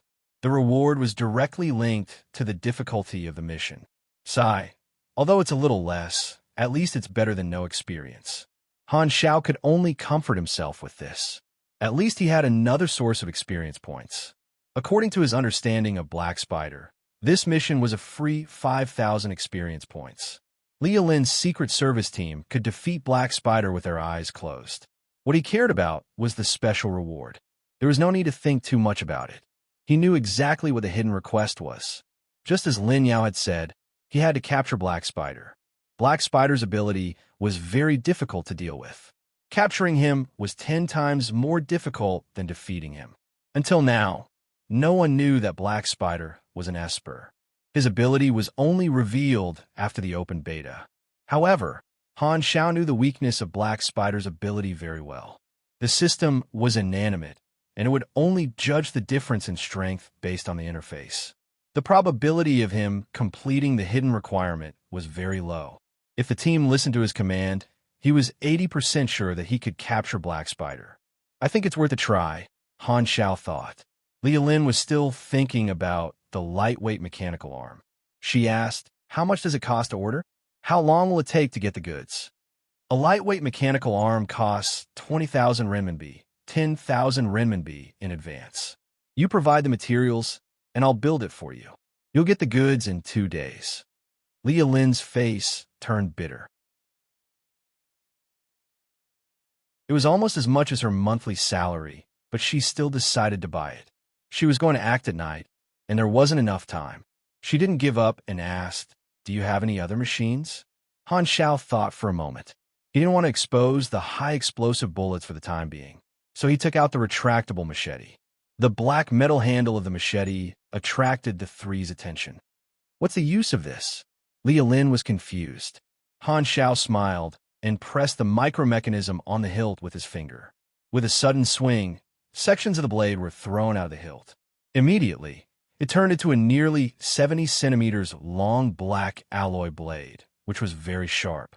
This thing is called the retractable saber. Leah Lin's eyes lit up. She had chosen the staff as her weapon because of its portability, and the retractable battle knife was even better. Not only was it more stealthy, it was also more powerful. She extended her hand towards the retractable battle knife, but Han Xiao dodged. 1,000 for one. Han Xiao laughed. The cost of the retractable battle knife was only about 300 yuan. He was kind enough not to offer 2,000 yuan. "Cheapskate, you're such a money grubber." Leah Lin fumed. She took out her wallet and gave him 1,000 yuan. Han Xiao then passed the retractable battle knife to her and explained in detail how to use it. Leah Lin immediately started playing with it. Lambert suddenly said, "I want to order 10 of them. Can they be reduced to about 30 centimeters? Business had come knocking. Han Xiao was overjoyed and nodded. "No problem. I hope to get them before the operation tonight." "Sure, as long as the materials are in place." The initial shape of the retractable battle knife could be polished in batches using a press lathe. Lin Yao hesitated. "I also want to buy one for self-defense." Han Xiao was a little surprised. The retractable battle knife was a novice weapon. Why was it so popular among agents? What he didn't know was that the research and development department was always behind the scenes, so the agents of Division 13 were hungry for new equipment. Although the retractable battle knife was simple, it was often only portable and covert equipment that could be used for complex missions. The close combat weapons of the special agents were generally daggers. Think about it. If you were to encounter the special agents of other forces, the enemy would pull out a dagger that was more than 10 centimeters long, while you would pull out a saber that was almost 1 meter long. You would win in terms of momentum. It was the same principle as comparing the length of a man's knife in the toilet. The materials were provided by Lambert and Lin Yao. Han Xiao borrowed the logistics department's private workshop. The equipment was very advanced. It greatly reduced the manufacturing time of the retractable battle knife. Before the operation at night, Han Xiao had already manufactured 11 custom-made retractable battle knives in batches. He received 11,000 aquamarine dollars. He only paid the cost of the technology, but he also gained a lot of experience points. He earned about 8,000 experience points. It was a small profit. This made him even more certain that there was a huge potential market for the retractable battle knife. Leah Lin and the other two took the equipment and set off to hunt down Black Spider. Han Xiao stayed in the covert operations department to take charge of logistics and organize the details of the mission sent by the intelligence department. The pinhole cameras and mini earphones of the three teammates were connected to the three computer screens in front of Han Xiao. The images and sound were synchronized, and Han Xiao could see what the three of them were going through. His responsibility was to monitor the situation at all times and to give out hints and orders, which was equivalent to the role of a commander. Of course, Han Xiao was a newbie. Although the three of them didn't say it out loud, they didn't completely trust his judgment. This mission was not difficult, and they only let Han Xiao be the commander to train the team. However, it was impossible for them to completely follow orders. The three of them were all experienced agents, and they had their own judgment. Han Xiao's instructions could at most be used as a reference. Han Xiao was very calm. Not to mention his experience in leading a 50-man team in a dungeon. His advantage in intelligence was enough for him to do this job. Black Spider, an Esper, was very difficult to deal with. He was listed as the most difficult boss to kill in Blue Star version 1.0. At night, the stars shone brightly. The slum was located in District 8. Unlike the bustling cities in other districts, this place was very dilapidated. The houses here did not have roofs, only canopies made of scrap metal and canvas. They were tightly packed together, causing the streets to be very narrow. All kinds of wet clothes with patches were hung on the balconies, and the streets were littered with trash. A large number of drug dealers, prostitutes, hooligans, and homeless people lived here. The security here was very poor, and the intelligence department said that Black Spider was hiding here. Leah Lin and the other two were fully armed. Although Lin Yao was a hacker, he had also received firearms training and had a certain level of combat ability.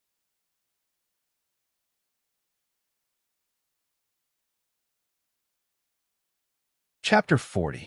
The building in front is Black Spider's hiding place. He lives on the 3rd floor, so he should be very alert.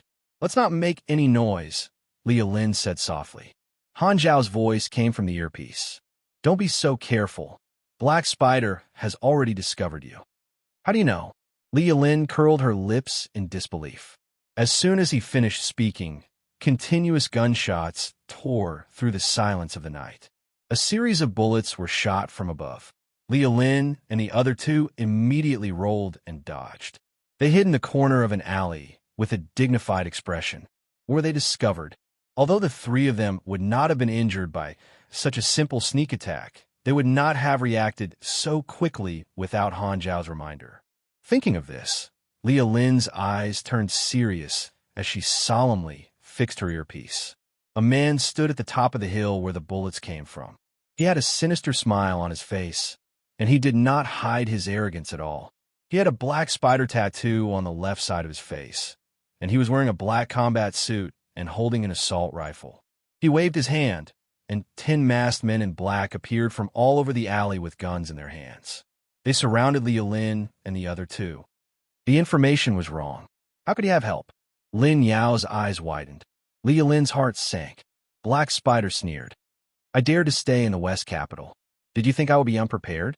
Division 13 made me suffer the last time. I, Black Spider, am a vengeful person. Since you dare to extend your claws at me, I will chop off your claws. The Black Spider was a solo bounty hunter and assassin. He was infamous in the underground world. He could often set up a series of traps before the target realized it, leaving the target with nowhere to run. It was like a spider web. Leah Lin suddenly turned around and kicked the wall. A bright yellow light flashed, and the wall collapsed. The falling rocks formed a barrier that blocked the enemy's vision. In the early stage of the pugilist class, energy was attached to their weapons, giving them extraordinary strength. Leah Lin was a level E fighter with an energy rank of 300 Ona and a level of 25. Black Spider led his masked men to surround the three of them and used their firepower to suppress them. Leah Lin and Lambert pulled Lin Yao along, using the terrain of the alleyway as cover. Fortunately, they were strong enough to avoid being hit by a single shot in such a perilous situation. However, they were still forced into a dead end. Black Spider and his men blocked the entrance of the alley. He closed his eyes and took a deep breath. With an intoxicated expression, he murmured, "Little insects that have fallen into the net, every strand of your hair is emitting fear. You think you've already won?" Leah Lynn raised an eyebrow and gave Lambert a look. Black Spider acted as if he had just heard something unbelievable. He looked at the 10 teammates behind him in an exaggerated manner. He opened his arms wide and said arrogantly, "I only need to give the order, and you will all be turned into sieves. Where did you get the courage to challenge me?" Leah Lynn said in a low voice, "Then why aren't you making a move? Killing you won't do me any good. If I take you hostage, I can still get a ransom." Black Spider shook his finger. Everything was under his control. He knew that his words would be transmitted to Division 13 through the 3 agents' earpieces. He liked the feeling of showing off. Suddenly, he laughed sinisterly. "But I only need one of you." Black Spider waved his hand and was about to give the order to open fire when Leah Lynn suddenly jumped up. Her feet glowed with a bright yellow light. She stepped on the wall and jumped left and right. Her movements were graceful, like a dragonfly skimming the surface of the water. She closed the distance between them at high speed. "Kill her." Black Spider's face tightened. His men started firing at Leah Lynn, but they could not hit her. She was so fast that she left after images. Only a few bullets hit her body, but they turned into small pieces of metal on her clothes. Leah Lynn's tight-fitting clothes were sewn with ceramic fiber bulletproof fabric. Bullets could not penetrate them at all. Her body was strong enough to withstand the kinetic energy of bullets. She was not afraid of gunmen at all. Her previous escape was to show weakness to the enemy. She wanted to draw Black Spider's attention so that the enemy could gather together and catch them all in one fell swoop. Lambert took advantage of the short moment when the enemy's attention was diverted. He grabbed the knife pouch at his waist, and 4 throwing knives hit the throats of 4 people in the blink of an eye. The rest of them were shocked. Half of them wanted to turn their guns on Lambert, but Leah Lynn stomped on the wall and shattered it. Rubble rained down like rain, blocking the attacks of Black Spider and his subordinates. Along with the rubble, Leah Lynn swooped down like a hunting eagle. Leah Lynn pulled out the hilt of the retractable machete from her waist and slashed down. When the machete was 30 centimeters away from the enemy slightly raised his head, thinking that he could dodge it. Suddenly, the machete grew out of the ground and instantly closed the distance between them. With a flash of the machete, the enemy's neck was slit open. Surprise was another advantage of the retractable knife. Good weapon. Leah Lynn's eyes lit up. The result of a normal gunner being closed in on by a pugilist was self-evident. 30 seconds later, blood splattered everywhere, and only Black Spider, whose hands were cut off, was left lying on the ground. Leah Lynn snorted and put away the retractable knife. She was very satisfied with this weapon, which could be extended or shortened at will. "Well done," Han Xiao praised. He hadn't said a word earlier, so he wasn't worried that the 3 of them would die here. Thank you," Lin Yao said nervously. "That doesn't include you." Lin Yao lowered his head dejectedly. He hadn't been of any use earlier. "Little girl, you can't kill me." The heavily injured Black Spider laughed in a hoarse voice. He looked at Leah Lynn with a mocking expression. Lambert didn't say anything. He pulled out his gun and shot Black Spider in the head. Red and white blood splattered all over the ground. Leah Lynn and Lin Yao looked at Lambert in silence. Lambert was expressionless. "Why don't you try and find out?" "Sigh. So what if he's dead? The higher-ups didn't let us leave him alive anyway. I'm going to take a shower when I get back. My whole body is covered in blood. It stinks." Leah Lynn stretched her body. At this time, Han Xiao spoke up. "Don't relax. Black Spider is still alive." Leah Lynn almost sprained her waist. She pointed at the mangled corpse and said, "How can he be alive like this?" Han Xiao calmly said, "He's an Esper. His ability is very difficult to deal with. You'll know when you lift the mask of the first masked man on the left." Lin Yao hesitated. but there's never been any information about Black Spider being an Esper on the dark web. You might be mistaken. Leah Lynn pursed her lips. It's not a might, it's definitely a mistake. Hey newbie, I understand that you're eager to contribute, but you can't make up fake information to fool us.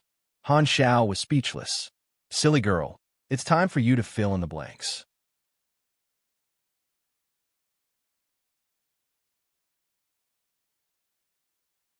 Chapter 41. Why don't you give it a try? Lambert was clearly a man of action. Following Han Zhao's request, he removed the mask of the masked man, only to discover that there were no facial features under the mask. The other two were shocked to see that the masked man had no facial features. This isn't a human. Lin Yao was horrified. She lifted everyone's masks and saw that they were all faceless men. At that moment, the faceless man that Han Xiao had pointed out started to change. A black spider tattoo slowly appeared on his face, and his facial features gradually became more prominent. He looked exactly like Black Spider, and his wound started to heal. Then, the eyelids of the corpse started to move, as if he was about to wake up. Crush his head. Han Zhao's tone was cold. Lambert immediately shot the faceless man. Han Xiao repeated this process over and over again, and every time, he would be able to find a faceless man in advance. Leah Lin and Lin Yao were shocked, but they suppressed their doubts and followed Han Zhao's instructions obediently. Although they did not know how Han Xiao knew about Black Spider's secret, it did not stop them from trusting Han Zhao's judgment. When it came to the last faceless man, Han Xiao said, "Don't kill him. Break his limbs." No one objected. The three did as they were told. The last faceless man was now Black Spider. He opened his eyes in shock. "How did you know about my Esper ability?" This was Black Spider's Esper ability. Every once in a while, Black Spider could create a faceless man's clone. The clone had no intelligence. As long as it was within a certain range of Black Spider, it would follow orders. Otherwise, it would fall into a deep sleep. Every clone was equivalent to Black Spider's second life. He could constantly be reborn in the nearest clone. As long as there was a clone, he would not die. This Esper ability was not offensive, but it was extremely resilient. It was like a cockroach that could not be killed. It was extremely difficult to deal with. Black Spider's Esper ability had changed his life essence. His physical body could no longer restrain him. Black Spider's Esper body had become a form of mental energy that lived in the clones he created. As long as there was a clone, he would not be killed by physical means. Black Spider was in disbelief. He had never revealed his ability to anyone. This was the secret that he relied on for a living. How did it get leaked? Could it be that he had been too active recently, causing someone to vaguely guess his ability? Han Xiao looked at Black Spider's shocked expression on the screen and chuckled. If it had been some unknown boss, he might not have remembered it. However, in his previous life, Black Spider was famous for being difficult to kill. It had left a deep impression on him. At this time, Black Spider's development of his ability was still very low, so it was the best time to deal with him. With Han Zhao's insight, he could see that this ability had a lot of value, but Black Spider had died early in his previous life, so he couldn't develop this ability to a higher level. Yes, how he died. Although the Black Spider's ability was difficult to deal with, it was still far from being unsolvable. As long as the Black Spider's soul was crushed into powder on a spiritual level, the Black Spider would be completely dead. However, as mentioned before, there were very few psychic ability users in Blue Star, so the players could not kill Black Spider at all. Therefore, Black Spider was listed in the hardest boss to kill in version 1. 0-inch list by Blue Star players.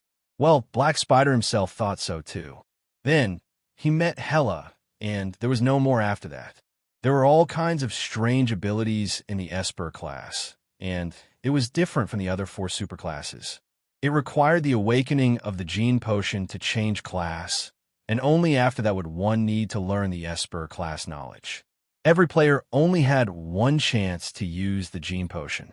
Once it failed, the account would never be able to change class, and the success rate of the awakening depended on the type of potion used. Your hunch was right. This thing was rumored to be a pay-to-win item in the game store, and it cost money. The gene potion with the lowest success rate cost as high as €398, and the one with the highest success rate, Deluxe Perfect Gene Awakening Fluid, cost €4,999. Furthermore, the highest success rate was only 18%, and it did not take into account the potential level of the awakened Esper. 60% of the players who could afford the potion would grit their teeth and try to see if they could awaken their Esper. The game company made a lot of money from this. Han Xiao had also gritted his teeth and bought the potion in his previous life. However, with his character, the results were unquestionable. In the end, he came to the conclusion that Esper players were either lucky or just rich. Black Spider quickly calmed down. I have countless doppelgangers. Even if you destroy this body, you still won't be able to kill me. On the other hand, even if you hide at the ends of the earth, you won't be able to live a single day of peace. Sooner or later, I'll break your necks with my own hands. Lambert raised his hand and was about to shoot when Han Xiao hurriedly stopped him. Just say what I say, he said to Li Yilin. Therefore, Li Yilin followed Han Xiao's instructions through the earpiece and mimicked him. She put on a mysterious expression and said, "Countless clones? Stop bluffing. You can only have 50 doppelgangers at most. There are 10 corpses here. You can leave the rest of your doppelgangers in hiding places all over the world. Those doppelgangers are your trump cards." Black Spider's eyes widened in disbelief. It was understandable that someone had guessed the basic characteristics of his Esper ability, but the specifics were his deepest secrets. No one else could have known about them. Someone had completely figured out his Esper ability. Who? Who could it be? Could it be an Esper with the ability to read minds? As long as this doppelganger of yours is alive, you won't be able to be reborn. We can't kill you, but we can lock you up for life. Black Spider's expression changed. He wanted to bite off his tongue, but Lambert was faster and dislocated his lower jaw. Black Spider couldn't die. He glared at Li Yilin in shock and anger. Finally scared, Li Yilin saw Black Spider's shocked expression and knew that Han Xiao was right. The three of them looked at each other and had the same thought. Who was Han Xiao? Why did Division 13 treat his identity as a secret? Why did he know such a secret? Reinforcements arrived soon after. They put Black Spider in a restraining suit and took him away. At the same time, Han Xiao received a notification that he had completed his mission. Leveling mission Black Spider completed. You have received 5,000 EXP. Hidden requirement. Capture Black Spider completed. Please select the special reward. 40,000 EXP/Spirit Stabilizer. The Spirit Stabilizer was used to increase one's mental resistance to a certain extent. It was a mechanical device that was used against the magical civilization. Bluster didn't have many psychic or magical professions, and there weren't many psychic espers either. Han Xiao naturally chose the more practical 40,000 EXP. Hela, you probably wouldn't have to face her for a long time. You have received 40,000 EXP. Not bad, Han Xiao said happily. The three of them returned to the covert operations department. The moment they entered, Li Yilin rushed over and asked curiously, "How did you know about Black Spider's Esper ability?" Han Xiao smiled mysteriously. "Give me 1,000,000, and I'll tell you." Li Yilin was immediately discouraged. "By the way, how are you going to deal with Black Spider?" Lin Yao scratched his head. "I heard that the higher-ups are going to send him to Bell of Death Island prison. He'll have to wear a restraining suit 24 hours a day, and he'll be fed liquid food to sustain his life. He won't be able to die even if he wants to." The Bell of Death Island prison was a super prison built by the Six Nations. It was isolated in the sea, and there was no way to escape. The people locked up there were all extremely evil people, super criminals, wanderers, warlords, experts, and leaders of underground forces, and so on. Once they were on the island, it was tantamount to sounding the death knell for life. They would lose their freedom forever. There was no other way to leave other than death. This was the meaning of Bell of Death Island. Han Xiao was very satisfied with this decision. Black Spider's Esper ability was indeed very troublesome. If they were targeted by a lunatic who couldn't be killed, there would be a lot of trouble in the future. The first mission was a perfect success, and the team had a slight tacit understanding. After saying goodbye to each other, they prepared to go back to their own homes. At this time, Feng Jun walked over with a helpless look on his face. The Internal Affairs Department wants you to go through the investigation. Han Xiao saw that his expression was not right and asked, "Hasn't my entry into the Bureau already been approved?" The Internal Affairs Department has applied for a second investigation. This is their reasonable authority, and the upper echelons have no reason to object. Plus, you know that your previous identity is more sensitive. Feng Jun lowered his voice and said, "The upper echelons have two opinions about you. The Intelligence Department, the Logistics Department, and the rest of the conservatives are more inclined to cooperate with you. However, the hardliners led by the Internal Affairs Department don't think so. I'm afraid they will drag you down." Han Xiao understood. Indeed, where there were people, there was competition. After arriving at the Internal Affairs Department, Han Xiao's height and weight were checked, and he was brought to an interrogation room to be investigated by the Internal Affairs Department's inspector alone. Name: Han Xiao. Gender: female. The veins on the inspector's forehead bulged, and he decided to bear with it. Age: 30. Oh no, 31. The inspector slammed the table and shouted, "Be more cooperative." Han Xiao said casually, "Don't ask about gender and age. You don't care about that in the first place. Can't you just skip to the background check?" The inspector snorted angrily. "Continue. Family. I'm an orphan. I have no family. Where were you born?" "Buzhou Mountain." "Nonsense. We didn't check your birth record." Sure enough, no one in this world could accept this. Han Xiao smacked his lips. "Ask your upper echelons." Of course, the upper echelons would not reveal his confidential information to the ordinary members. This investigation was just a formality. The Internal Affairs Department just wanted to warn or disgust him. The inspector listened to the instructions in the earpiece and did not continue to ask. He held back his anger and began the psychological evaluation. The psychological evaluation questions were all describing some situations and asking Han Xiao to make a choice. After he answered randomly, the inspector sealed the information and handed it to the upper echelons. The investigation was over. The inspector suddenly said coldly, "The Internal Affairs Department is watching you at all times. Don't let us catch you." "So you mean you can't do anything to me now?" Han Xiao raised his eyebrows, turned around, and patted the inspector's butt and left happily.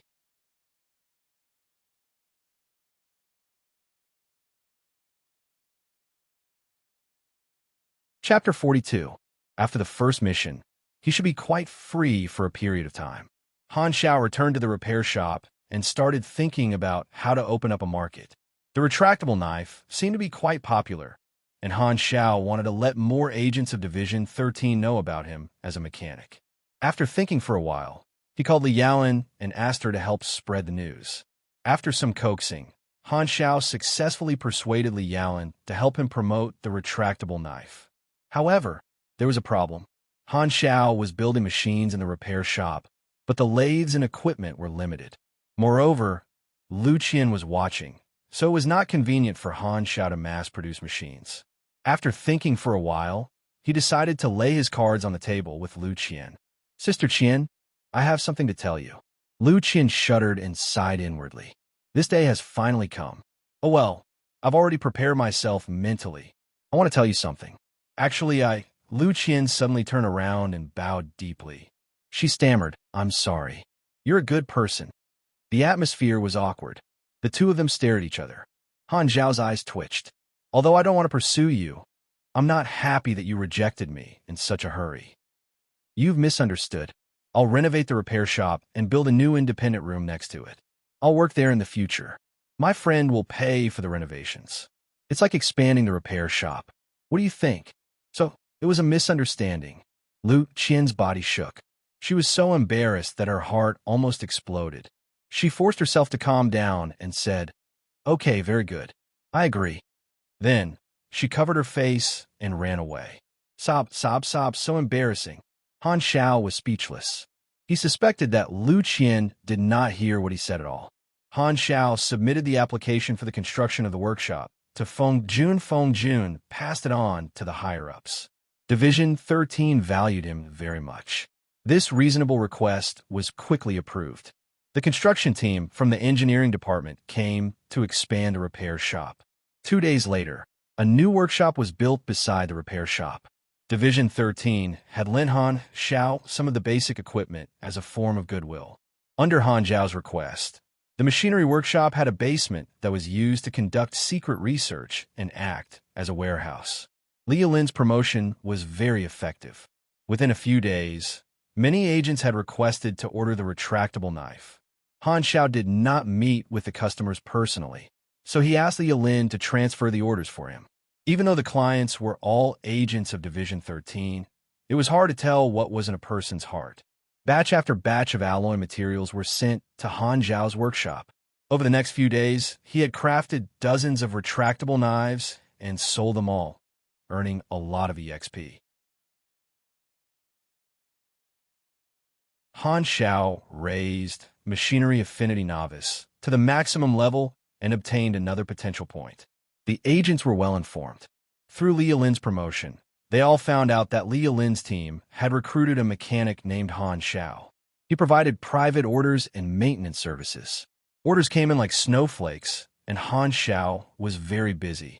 He could only produce dozens of knives a day, and the EXP he earned in a day was very impressive. Gradually, more EXP appeared on his interface, and his wallet was filled up. In his previous life, manufacturing and selling machines was how mechanics grew. The market was very competitive. Now, Han Xiao had almost monopolized the market. He was the only one who wanted to buy the retractable knife. Monopolizing the market would allow him to earn a lot of money. Han Xiao only planned to sell 2 types of machines: high-explosive ammunition and the retractable knife. As a favor, Han Xiao sold a lightweight mechanical arm to Li Lin. The sales of the retractable knife were good, but Han Xiao was not optimistic. Although the retractable knife was popular in a short period of time, most people only bought it to try it out. There was a limit to its use, and the customer potential was limited. Also, the retractable knife's technical requirements were too simple. An experienced mechanic would be able to derive the blueprint with a few simple touches. Even with the security measures, the retractable knife would not be easy to replicate. Han Xiao only planned to use the retractable knife to earn some quick money. In comparison, he was more interested in the prospects of the high-explosive ammo. It was easy to use and cheap, and it was a consumable item that could cultivate a stable customer base.